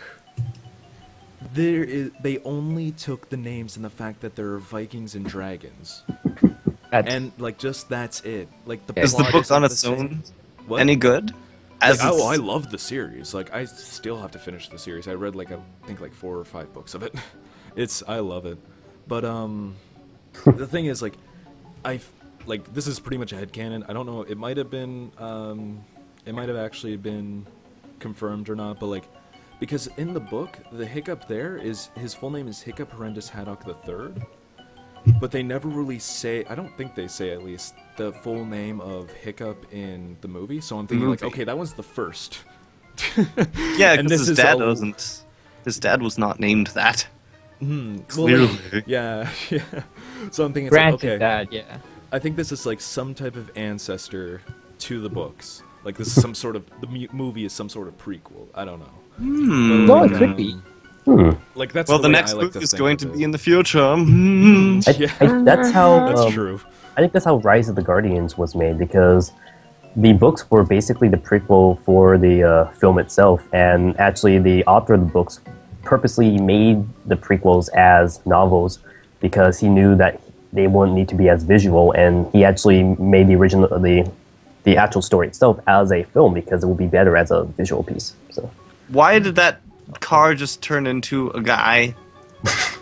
Why did that happen? People listening to this now are going to be completely confused because I just linked a picture of an awesome cosplayer, like a guy. It looks like a remote control truck, and it's actually And then a it's guy like, who's he gets cosplaying up. as a car. Those are wheels. How is a person having wheels? Magic, man. Don't question it. That is Magic amazing. man. Yeah, everyone on stream is all confused now. I'm sure. Yeah, the just to future set us viewers up, on- this confusion stops now. So, I just linked it in our, I just put it in our stream, so. It's already for people to confusing. see. We haven't even So- discussed Equestria Girls yet. Oh yeah. yeah, Beautiful. let's go to that. Let's just go Oh, to the well, segue. yeah, okay, So so- to make a harsh left turn Actually, sorry. to One thing though, what I hate so much, is when people make a book of a movie of the book. What? Oh. Of a movie based off a book. Yes. What? Like Yes, like, I've they seen did a that. novelization of they took V for Vendetta, they made it into a movie, and then they made a novel of that, and then I they know. or the Mel Brooks producers actually. Well, actually it was good, but he made it original as a movie. Then it was made into a musical. Then a movie was made based off the musical. Same as Hairspray as well. It's originally Your spree a movie, then a wasn't. I thought Wait, Hairspray and was a originally a musical. Yeah. what? I think it was. I'm pretty sure Hairspray was a. Hairspray was Broadway. originally it Broadway. was actually originally a film by John Walters. He filmed it in Baltimore in the '60s, and then it was made into a Broadway musical, and then made back into a film. John Walters, who was so creepy and weird. I remember that in the newer Hairspray with Dan Aykroyd and Dan Aykroyd and several other people. I know that John Waters is in that film in the opening scene in the most Oh, John he Waters was part of the the, whole thing, where he's a flasher flasher. and Yeah. exposes himself. He actually, if you guys actually come to Baltimore to visit for BronyCon, I actually just visit his shop today because it was free comic book day. John Walters has a bookstore / comic book shop in Hamden in Baltimore, and they sell pony stuff if they're interested as well. But there's a lot of cool John Walters stuff there. I'm glad that you brought up Baltimore because I forgot something rather amusing happened to me recently. Oh, My sister said that she had heard from my mom that wait, I are was we hijacking planning... their podcast now? Yes, we are. You mean we weren't before? We're just following the plan, man. Shh, don't let on. Okay. So. Well, let's get this So out what of the about way your quickly. sister? Sorry. Yeah, so she was saying, oh, yeah, Mom told me that you're planning to move to Baltimore. I was like, what? I'm not moving. So I asked my mom, I texted my mom, I was like, hey, did you tell my sister that I was going to move to Baltimore? And she went, what? Of course not. If you had told me you were moving to Baltimore, I would talk you out of it. Because Baltimore is kind of awful. I mean, look at your track record. You've been in Santa Barbara, California, Boulder, Colorado, and then Baltimore? That's a big step backwards, I think. Hey, don't insult my city, but yeah, I completely agree with you. I'm still Don't insult the city, but he'll agree with you. I'm still a true Californian, so I still root for the Niners, even though the damn Ravens won here. Well, yeah, let's make like a really just horrifying U-turn. It's actually And a turn because we were talking about adaptations. We were talking about art and product. This is a perfect lead-in to our pony topic, So hooray! or humanized pony topic. Oh boy! God. Speaking of Let me the one to kind of break the ice with this one. So, since we've all been talking about art turning into product, we like to consider the G4 as like a renaissance for My Little Pony. It's been like a rebirth, and it's been considered an art because it is appreciated and there's a lot of good things from it. It doesn't want you to buy things, it wants you to, it wants to tell a story. Now, once you take that and now you want to turn it into a movie, and then change everything that what it was originally based off, and you get something totally different than any. You You're don't know how to making me feel want to about go it. into And my that's- silly rant now, are you? You're tempting me to. Like, I'm gonna stay quiet. Yeah, let's just- Oh, boy. Let me finish the rant, and then like I'll just unleash. I'll unleash. Okay, this and unleash me. Okay, I'm the I'm tirades are being held back. beginning. Yeah. Okay, so let me finish so I can get that out of the way, and I'll feel better about it. So my real quick 2 cents about it is I don't know exactly how to feel about it. I don't know what exactly they want from us, as in terms of turning them into humans. I think this has reached a point in which it's almost laughable. It's the ideas that they're trying to come up with to kind of like, do you honestly think people are interested in this? Like, who exactly is this for? Certainly, it's not for us. Demographic of Monster Definitely not. High. Yeah, apparently, or the girls who play brats, which are like horrible, disfigured mutants. But that's besides.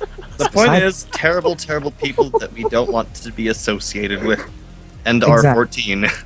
And the thing is, once it's like, I don't know what the appeal is. I don't find the appeal at all. I don't find it interesting, nor like this is gonna be exactly. This is exactly what's gonna happen with EvanGello. I knew you were Now, gonna keep an open mind. Keep an open mind with whoever is a fan of EvanGello. And I'm talking about specifically the end of EvanGello because there were 2 movies. Poor Shinji.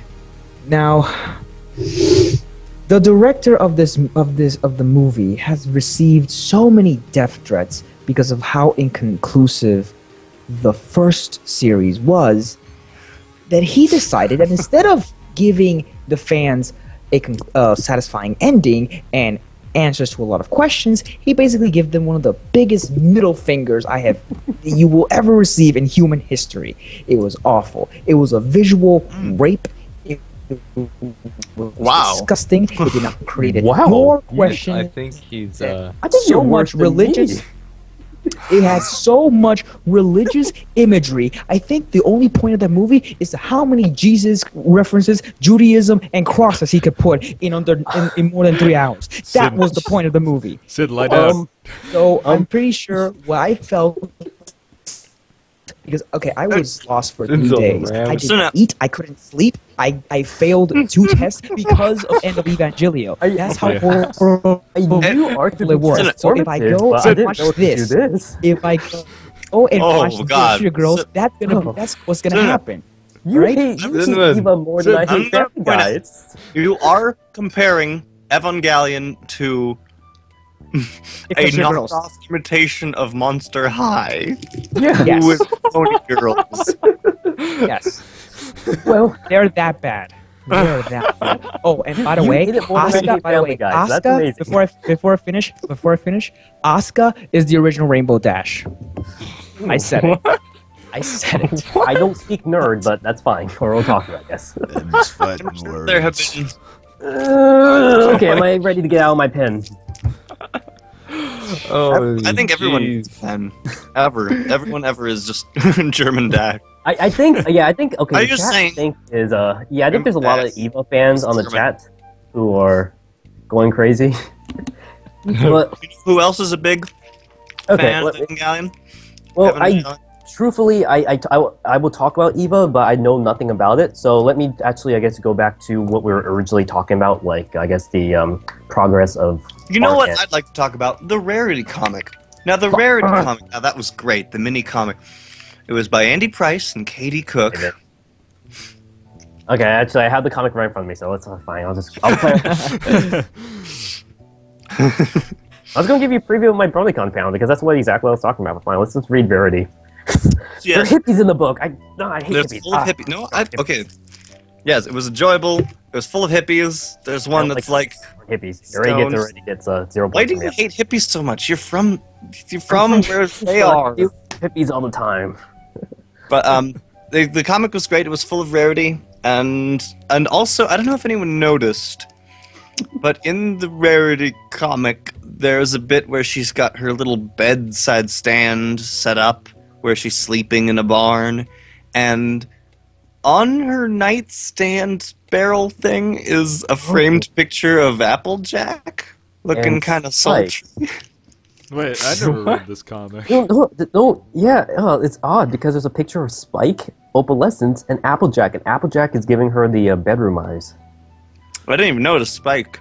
I Interesting. know- And there's a chicken looking at her too. That's sticking out her tongue, and chickens do The not have chicken's tongues. always there. There's always a chicken in that. What if it was a Ooh, country? this is I love this. This is actually the page right before is really innovative because it makes use of the peace symbol. Actually, the peace symbol's I actually. noticed that the peace air- symbol they had Yeah. peace symbol shaped panels. I love Yeah, that. that's nice. I love it. Even though the peace symbol was the Comics original. medium used well. It's exact. Alan Moore will be proud. Wait, who I need said to that read chickens this don't now. have tongues? They totally have tongues. Haven't you ever seen Chicken Run? I love Yeah, that. Chicken Run was awesome. That was Honestly, great. that movie is one of my favorite movies ever. I apologize. See, I see. That's why I'm not gonna be a vet because I don't know anything about chickens. Not Ed from Ed. Yeah. Well, you can still be a vet. Just have a sign out front: "No chickens," because they're not supposed to have tongues. It's like, I don't sorry, really your do chicken care. has a tongue. I'm gonna have to Something's just remove wrong. it. You, Cinna, Okay, you well- kind of angered a lot of people by saying Evangelio. Well, let's Oh, try. Let's try. I guess let's No, backtrack. and try no. to be I nice. won't really apologize for my view because It's I it's stick his very opinions, strongly and to it. everyone and will it's- respect yeah. your opinion, I guess. Yeah, But and but you I'm did sorry, bring but up an if you want to interesting go, thing. I'm sorry. I'm sorry, but I'm gonna say if you want to really go toe to toe with me, be prepared because I will anything that you will say I will use against you in a court of law. And he will be on our Eventually. next pod. I think we're going to have Cinnamon. You're going to be on our guest on our, I guess, our future podcasts later. Definitely. So Oh, and by the Oh, way, I you could talk about apologize. all you want about Ava and whatever. Oh, I'm sorry, but I just despise it because of how many inconsistency and plot holes it has. It's just I never knew there could be a work like. Yes, I knew Twilight and Family Guy offended some people, but I never knew like there could be such seething hatred for a work. And I'm not even a fan. I never even watched the show. And I feel kind of sorry for Eva fans. I mean, if you okay, the Yeah, you know who's a big fan is thing about is that is Max just Gilardi. there are pieces of work and artists that when you give an artist a lot of freedom and a lot of money, there's going to be pretentiousness. there's going to be pretentiousness. Evangelio, at least the end of Evangelio, had that cemented. Again with the jelly. And again, I want to apologize Evangello. in advance. Evangeli. Dorian keeps getting mad. Aren't you supposed to be the I can't otaku pronounce here? it really well. Evangelion. Yeah, well, Evangelion. Okay, otaku's one thing. Me pronouncing words correctly is another thing because I'm from another country. Ba-boom!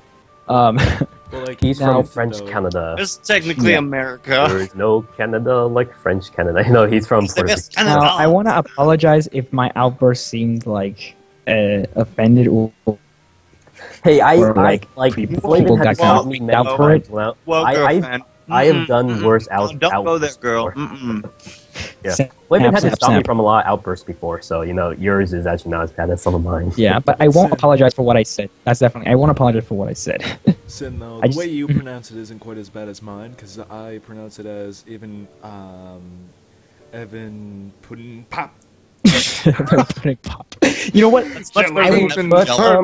Now I and guess, forever, like, if I guess we could backtrack because you were talking about, like, I think when I was talking to you last night, I was using human culture as an analogy for how things progress in cycles and stuff. And the panel I'm doing for BronyCon, I'm looking at a 100-year period of culture from the end of the Victorian era to the modern day. And one of the things that actually inspired this panel was Alan Moore actually using the tarot cards. And he laid out how human history could kind of be used as a pattern for everything. Like, you have your golden age, then it kind of declines to the silver and the bronze age, and then you have your dark period, and then you have your Renaissance. And the Renaissance inspires secularism, and secularism causes materialism. And that's kind of how, I guess, we were talking about Equestria Girls and My Little Pony. That's kind of like that as well, because if you look at the earlier works, like, I guess you could call G1 kind of like the golden age, and from then it really just declined into G2 and then G3 and G.5, and then you had G4 as the Renaissance, which was the rebirth. And after every Renaissance, there's always an industrial age, because people realize, oh, these new inventions and arts we created, we can make money out of them. And I guess the Equestria Girl movie would basically be the industrial period after the G4 Renaissance. You see what I get to rein in each week? What? You don't like my philosophical history talks? They're very No, are but very you- interesting, and it's not just a tirade, which is very nice. Expression. No, but I do people like want using to- people analogies would want to because it argue with kind of me. does fit. That would be great. No, so some people in the chat would want to argue with me, and Okay, well, that would be great. I think because me and Flavin, If we you would could, like we to could, argue with Sinner, just add him on Skype, Ed. Flavin, I actually, know. let's invite these two on the podcast. Like, we'll have nothing to do with the podcast. It's not even a pony podcast. We'll just have these two people just argue about a show we don't even want to What, talk Sinner about. and some random person from the chat. Oh, yeah, we'll have Hadorian on, and who else? Round one. Find one. And I'll I- just and be I- and I commenting. will be. All right, now that was a bunch of words about some kind of show. Let's hear what the other side has to say. We'll have free popcorn. Just Oh, gotta pay of course, $19.95. Of course, you can definitely defend Starring Will Ferrell. whatever the Sorry, hell. I'm eating You know, Which was I'm garbage. looking at our Google Docs, and I Evangelion. don't see Evangelion as a topic. Oh, Yeah, man. You know, That is I true. see, I'm I see. completely lost Equestria- here. It's funny because this section we're supposed to be talking about Equestria Girls. I think we only said 1 second of Equestria Girls and like 18 minutes of Evangelion.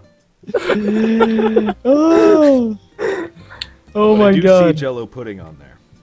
yeah, There's a lot of pudding and jelly in this. Okay, I'm very sorry. I just derailed us so far. Don't apologize. But It's fine. I did gonna. worse. I did said that I was gonna take a part and talk about this, as it was one of the defining moments of my life that this ruined me. This physically ruined me. I But- never never felt that way seen about it work. again. Ruined me. That is No, I'm amazing. kidding. But Sin, you did say a Mhm. part, not a movie. And wouldn't you say Oh, that? a specific part? Yes, there was a specific part I'm just kidding. Um, I'm just kidding. But, where back, Shinji uh, masturbates uh, to the lifeless body of Asuka. There I you beg go. your pardon, sir. Well, then. Sinna, going back to transformative art, wouldn't you Yes. say that it had such an Hmm. impact on you and made you physically angry? Didn't it have some type of artful impact on you since it made you so riled up? Yes, it did. See, it's transformative art then. Oh boy. I know nothing about it, so I have no idea. But anyway, let's like Neither do I. I think there's a penguin. All I know is there's a penguin at the end or something. I don't know. This dead. All right. At the end, everyone died. That's it. Blah blah blah. Yeah, well, we've been talking for almost 2 hours now. Wow. Yeah. Actually, I think If you enjoyed this show, please join us next week for a very special Tumblr Cloudsdale and Evangelion cast. It's funny because like I think both our podcasts work so well together. We actually should just merge our podcasts into one giant entity. Whoa now, girl, We have that's a monopoly big on- commitment. I don't know if I'm ready to move into something like this. We're Like, taking this kind no, of quick. And I think we of the Tumblr podcast kind of like hijacked the first part of this podcast. So we really should give I think we really should lead the discussion to whatever our gracious hosts want to talk about for this Thank next. you, leaving Yeah. us to discuss about Equestria Girls. You really give us. It's the all good your ones. guys. We don't want anything to do with we don't want anything to do with Equestria Girls. All you go. Yes. I have a lot to say Oh, and very little words to say it with. I hate Equestria Girls. I will never watch it. I will never ever touch anything related to it. Ever. Like, I'll watch it, but I'll see what happens then. Like, I'm not gonna say I'm gonna like it. I'm not gonna say I'm gonna hate it. I'm just gonna see what happens. It's like a science experiment. Well, you can do your experiment. You just tell me the results. For me, I guess I'm just gonna take a roll of the dice. If this happens to end up like other pieces of work that ruined me, then I'll make a huge rant about it, and that will be the end of it. I'll never watch it again. Alright. I'll take my D20. But like, I think, yeah, like I know it's a huge cash in. It's just to make toys, but that's pretty much what Hasbro is. So like, I'll just see what happens. Who knows? Maybe I'll love it, and everyone will hate me because of that, because everyone else hates it. You know what? If you love it, that's Attention. great. I couldn't care less if you love it or not. Ladies and gentlemen, I just have a quick thing to point out. I'm going to go to a show in just a moment, and I'm wondering, I could just let you guys off and just abandon you right in the middle of everything. You're gonna leave me surrounded by the Cloudsdale Cafe folks. I'm gonna be the Yes. only person here. Yep, that's correct. Yes. They could take You're in us the Shark over Tank. now, You're in Flavin. the Shark- Yep, enjoy it. I'm leaving you. They're gonna take us over. Better podcast. He's leaving you, man. You're seceding from the Union, are you, It's Flavin? over. I am. You- I am you going break up. so South Carolina on you. You are. Darn you, Robert E. Lee, Jefferson Davis. jeez. He's breaking Fun up fact: with Robert you. E. Lee didn't support slavery. Who knew? Whoa. Apparently you. That's pretty cool, though. Why do Yeah, you know that? that's- You're Canadian. Fun fact: Robert E. Lee's name spelled in Chinese is the exact same as Bruce Lee and Jet Li's name.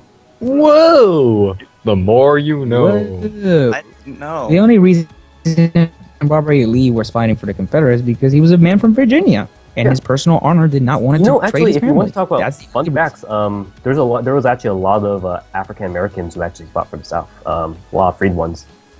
I actually found out. This wasn't really about slavery. It was a lot of combination of reasons. But anyway, history But we for don't want to talk about this. It's another not. time. No, this is for another show. That's for another show about misconceptions of American history. Boom. Put that in Yeah. caps. We don't. No, Clyde. We don't want Obama to be spying on us right now. So, or the government. Exactly. Because you know, It's Obama secessionist. just loves watching It's, pony and it's podcasts. ironic because most of us are. Thanks, Obama. It's ironic because most of us are either minorities or Canadians, so we would have nothing to do with the Confederacy to begin with. Yes. We should just name this minorities or Canadians. Except I am neither of those. Yeah. But Canadians? You're a Bago, so We're whatever. just two Canadians here, though. So it's not. All right. We're both the So- minority. and Canadian. So what are we gonna do? I mean, I think you guys want to, I guess, talk about. Oh, I guess Flavin. I guess before you go, did you want to talk about Equestria Girls? Your input. Basically, we're not the target audience. I've gotten over it at this point. I'll probably see it out of curiosity. It'll probably be not great. It probably won't accept the either end. way. For me, it would be Yeah. just like a comic book. You know, I'll look at it, but if I don't like it, then that's But I fine. see, I like the comic a lot. Yeah. I think it's really good, and it's clearly got stuff for us. I want to read the comic book. I don't know why people are so. This thing funny. People are so angry over it. It's like, yeah, but you know, it's just it's a thing. It's a thing. Things are things. Yeah. So it's a thing. As a thing. I'm already over it. The end. Yeah. Goodbye. Okay, well, Flavin, you have to go now, right? I guess. Yeah, so same I here. guess Yeah. Flavin You have to go. has to Yeah. do his. He's going to a concert, right? Or Something like that. Oh, I thought you were going to another show, another podcast, and I'm like, you bastard! No, that was just like it was all a silly joke. Yes. All right. It's all good. just a story to cover up my secret plans to join another podcast. Betrayal. Betrayal. Fatality. Well, Kilimanjaro. Flavin, I guess you I'm could cut off Batman. whenever you need to, and Hitler. I will stick around, Flavin, to represent our show. So you could leave whenever. Don't you need last too long now. You guys have been talking for a bit of a while. to. Yeah. Yeah. So I can pretty much say my what I wanted to say about Equestria Girls. Not too much. And with that, we conclude the show. Good night, ladies See and ya. gentlemen. All right, I am taking off. All right. Okay. Take care, Flavor. Mm-hmm. Yeah, dude. All right. Yeah. All right. Where So, Who's up for Jello pudding? Zip zap zoobadabam. I would appreciate some. so what do we do? Should we keep going or? Well, you guys are No you guys are in idea. charge of ending the show, so whatever you guys want. You guys want to continue? Or... Well, like you really haven't said your say in Equestria Girls Chocolate, or did you? I kind of said I would like Oh, I'm yeah, that's right. I'm not as rallied up as other people. Like it's I do agree. Like if when Alan Moore was upset over his I guess before Watchmen series coming out, I understand his anger. But like for stuff like this, it's art should make you happy. If it doesn't make you happy, then there's no use getting angry over it. There's a lot of politics and problems in the world that you should be more angry over. So I just say like when it comes to anger, I don't It's- have the time. it's not really relevant for me. Like if it comes out, it comes out. You can't stop it. And if I like it, I like it. If not, then there's no use getting angry over it. There's like starving people and whatever hippie stuff you want to talk about. That it's more important in the world, like global warming and whatever. Like, don't worry about getting angry over anything. There's like starving people you can get angry I'm at. just throwing out all the politicians, talking points. Global warming, Just like children in Africa. children at school, and we love our children. But Think about the children. Gun What's happening legislation. today? well, do you guys have an interesting topic that because it seemed like me, Flavin, and even Cinna were kind of dominating most of the conversation. So, are there Yes, topics yeah, you guys like talking Usually about? how it goes. I got Well, that, man. Like I always got that saying, so I'm not too angry about. Well, I'm not angry at all about that. So well, I think one thing that I would love to talk about, and that's going to be one word. Watchmen. no. No. See, just kidding. you bring something I could talk about hours for, but we already exhausted our audience for hours, Damn almost, 2 hours almost. We'll save it for another time, I think, because I could talk hours about Watchmen and Evo with you, because I actually kind of categorize them in the same area. They were the 80s Dark Ages before the Renaissance period of the 90s. So. I mean, Yeah. like in the 80s, we have beautiful things like Genoslaver. No, I'm saying when I mean Dark Ages, yeah. Okay. Well, let's see. Well, you guys interested for? I guess you guys going to any cons like BronyCons or TrotCons and stuff like that? Honestly, like I wish I could. yeah, like I would like to, but right now like money is just. Gah. You guys have a Canadian con you could go to? There is BronyCan. I don't know if that did that already happen. It was in Vancouver though. I'm no way near that. I'm in Ontario. Yeah. I'm There's no surprised way you guys I'm didn't going. use another pony pun name for that. I know there are several like BronyCan I think is like the biggest Canadian convention, but like I think there were some in Ontario. But like I've only went to one convention for anything, and that was Anime North. And I enjoyed that. That was like obviously that was for mainly anime, but I was more into the video game and like tabletop gaming and card games and stuff like that. More like the game aspect of it rather than the anime aspect. Yeah. But I would love to. But right now, like this Like- summer, I'm planning to go to Saskatoon to visit my sister. well- So like that's my trip for the next 5 years.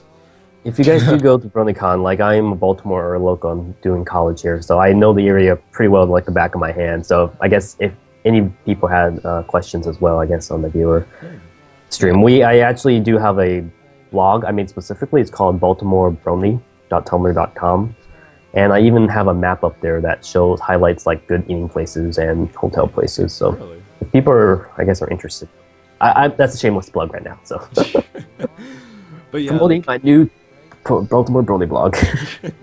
yes, promotion. But yeah, like granted though, like yeah, if I won the lottery, I'd love to, because like I did hear like really cool things about like last year's BronyCon and like other cons and stuff like that. Of course, like with all their own problems and all their own rumors and stuff like that. Yeah, like, but still, like a convention is convention, and like it's meant to be enjoyed.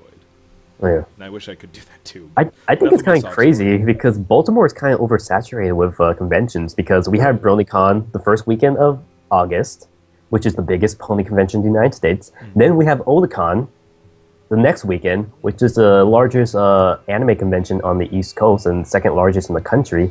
And then after that, we have Baltimore Comic Con, which is home to the Harvey Awards and Stan Lee and all that stuff. So we have like 3 big pop culture conventions in like 3 weekends. It's kind of crazy. And the Baltimore Grand Prix is going there, and the War of 1812 bicentennial is being celebrated then. So it's just a lot of crazy stuff. Wow.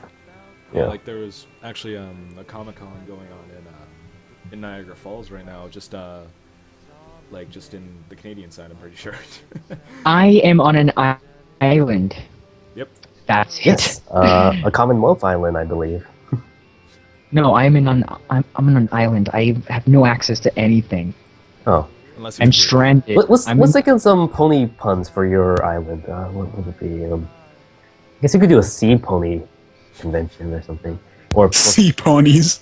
Oh God, you sea do a pony ponies. con Puerto Rico. I can't. Pony Rico. Pony Rico. Yeah, Recon. it's Pony Rico. Pony Recon. Pony Rico. Oh, that would be, Recon. that would, Perfect. it That's would- perfect. You that would- need to that claim would that name right translate- now. That would translate to rich pony. See, it's nice already. Yeah. Because You need to because save that our Tumblr name, domain name right now. our name was given. Puerto Rico actually means rich port, because it's Rich. been found out that there's like a lot of gold. And At least you know the yeah, meaning. that's what got Like, the name. California, our state is named after the fictional Queen Calafine. I have no idea where that came from. And then Baltimore is even weirder because it's named That's after Lord awesomer. It's named after Lord Baltimore, but Lord Baltimore only got his name because he's Lord of the city of Baltimore. So I have no idea where the word Baltimore comes from. It's like a circle. It's named after Lord It's like- Baltimore, but Lord it's like a Baltimore got his juju. name because of the city. So it's like, where does it come from? It has no real point of origin and no real point of end. Ooh, mystic. That was actually that was the most intelligent thing I've ever heard from you. That's the most intelligent thing I've ever heard. There. Yeah. Serious face. No, and like I'm not joking. That's like the most thought thing you've ever said. Well, you might as well know that I stole it from Homestuck. And then now Secrets are revealed. like you could have just kept that to yourself. It would be just great. You could Yeah. have just kept that to yourself. I was kind of looking it up, and Um. on my hometown Okay, so I site, guess. Mm-hmm.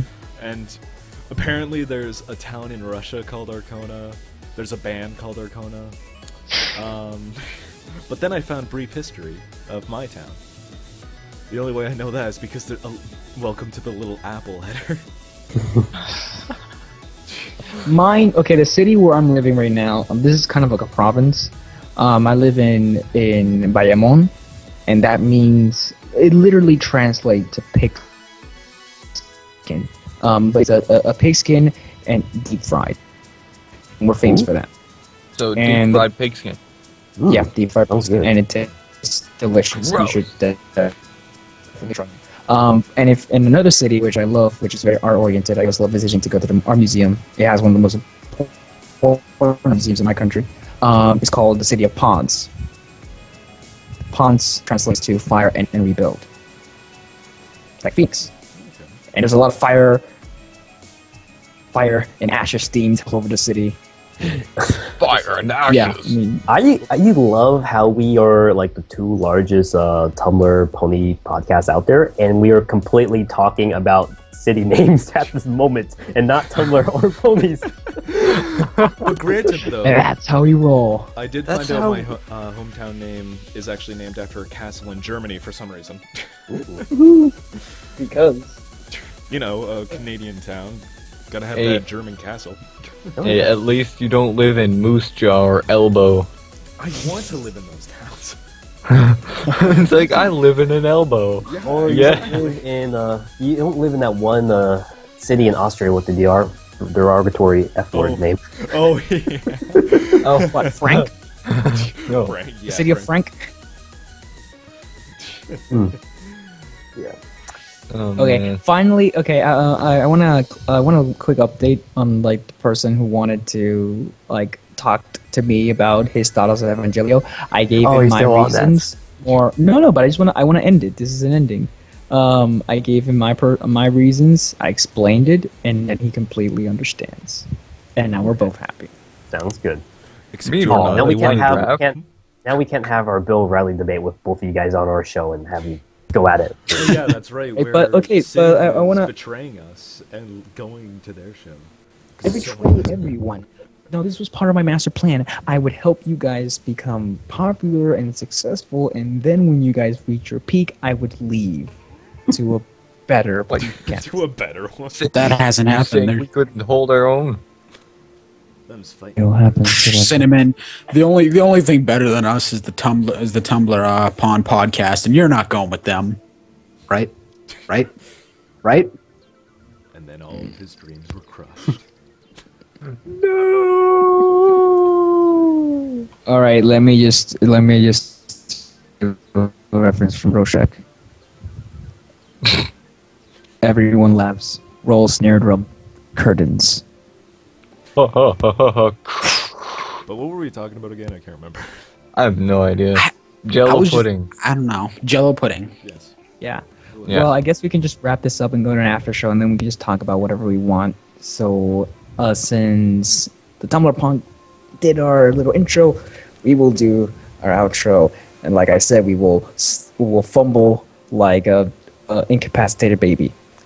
So Wow. Legit. I would like Incapacitated baby.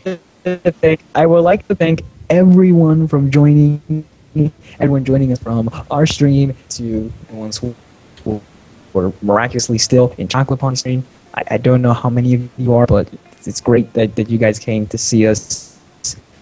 And I'm really happy that this actually turned out pretty fun. This was actually the most fun I've ever had.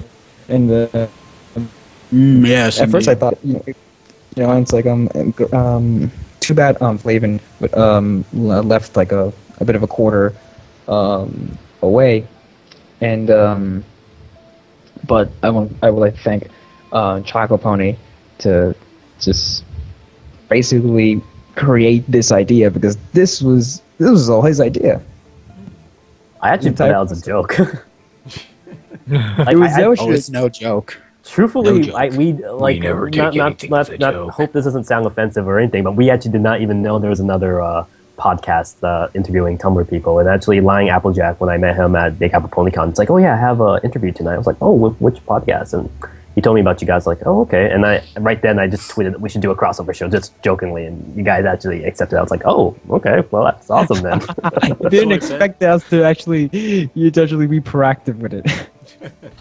It's actually because it's funny. I listened to the Ink Panthers podcast show, which is it's basically just comic book artists talking about whatever they want to do, and apparently another show that they another Ink I guess comic book artist show was called like the Snarky Dragons or something like that, and like for the longest time they were like attacking each other, like they were attacking their shows, like trying to compete with each other, and they had each other visit each other's shows and they just throw out comments and stuff, and then finally did a giant crossover. And they were actually just joking the whole time, but they built up this seemingly fake war just to make people interested in the actual crossover process itself. So I thought that would have been fun to do. We pretend just to hate each other, just throw out all these smear campaigns against each other, and finally just do an awesome podcast together. Well, you kind of messed up that first part. We can still do that now, you know? I completely disagree with your opinions on EvanGello, so we are at war now. Yeah, we can definitely start with that. ponies. I would say that I would start with a campaign that Chocolate Pony is a pretentious snob. I hang out with the snootiest of Tumblr folk all the time. I'm in a class of my own. Like he thinks he is of higher. He thinks he's of higher class, and we are all like untouchable peasants to him. It's actually really humbling when I think about it, because I'm good friends and with like awesome people like Will Draw for Food and Ahmed's and stuff like that, and I'm like my follower count isn't even close to what theirs are, so it's really humbling. And yours is my blog is a it to joke mine, blog. it's minuscule. Like my blog is a joke blog. I didn't even think it would be. I just did it because I was like, oh, people would make a blog about anything, even a random character appears in the background for 3 seconds. Oh, there's a chocolate pony statue. I'm gonna make a blog about that. So yeah, that's what at first I thought, yeah, that was the it. That was the bit. joke. I mean, it's like, it's just a statue. I mean, there's the reason why people follow it is because they get the joke. Haha, very funny. You know, but I guess it evolved into something else, and then you realize, oh god, what? Because like in like the first hour, like I already got like 300 followers. Like, oh, I didn't know anything about Tumblr. Actually, that was my first time ever on Tumblr. Like I've seen like Ask Surprise and Jap Black and Sweetie Poo, and that's about it. I never used Tumblr before, and actually I didn't know how many followers were good or not. I just said, oh, 300. Okay, I guess some people are looking at it, so I just posted more stuff, and now it consumes me, and I want to kill off my own creation and melt him down in a giant vat of chocolate. So when you guys come to BronyCon, you'll see a bunch of little chocolate bars I made out of my slain pony. That would be great. That'll be great. If I have money, but if someone's willing to give me at least $1,200, then that would be great. You know, I assume karma will get me back, because I assume like there will be some type of spell when everyone's transformed into their Tumblr pony, and I'll be stuck as like with the worst pony ever because I didn't create an awesome alicorn with 1,000,000 fire powers and red eyes and all that stuff. I created a stupid chocolate statue, so I'll have the worst pony win. When that happens, this is like every time I see an OC like that, I'm like, oh, a part of me just like explodes. Well, let's continue that on the after show. So again, as you see, we're stumbling like an encapsulated baby. So let's go to like final sayings and end the show. So we start with Chaco. What do you want to finish off with? Is this your guys' bit for ending the show? Yeah. Oh, we just usually have Flavin play us out awkwardly with music. With guitar. I guess my final saying is I think this was actually pretty fun, and we should actually do this again. Some more. And more. Never stop. Nick? I hate all of you. I never want to do this again. I'm resigning podcasting just because of this night. No. But yeah, I really love doing Shadow? it too. Oh, what? All right. No, keep going, Nick. You're on a roll. You're on a Simon roll. Oh, not anymore. But anyway, yeah, like I did have a lot of fun too. But yeah, Chocolate, you pretty much said what it was needed to be said. Shadow? I enjoyed this, and I'm glad I could be a part of this as much as I was. All right, Silver? I think we need like Tumblr interviewer, caster, people, like elections, like fake, but whatever, but still, and have like whole events and where like we have like speeches and all that, and everyone votes at the end. Okay. And that's for me. I'm Sinna. And this has been the Tumblr Pond Cafe Berry Blast podcast. Legit, man. Berry Crunch. And, oh my god, yes. Yes. Needs to be this year. Oh, we should make a Kickstarter for that now. Anyway, okay, Yes. so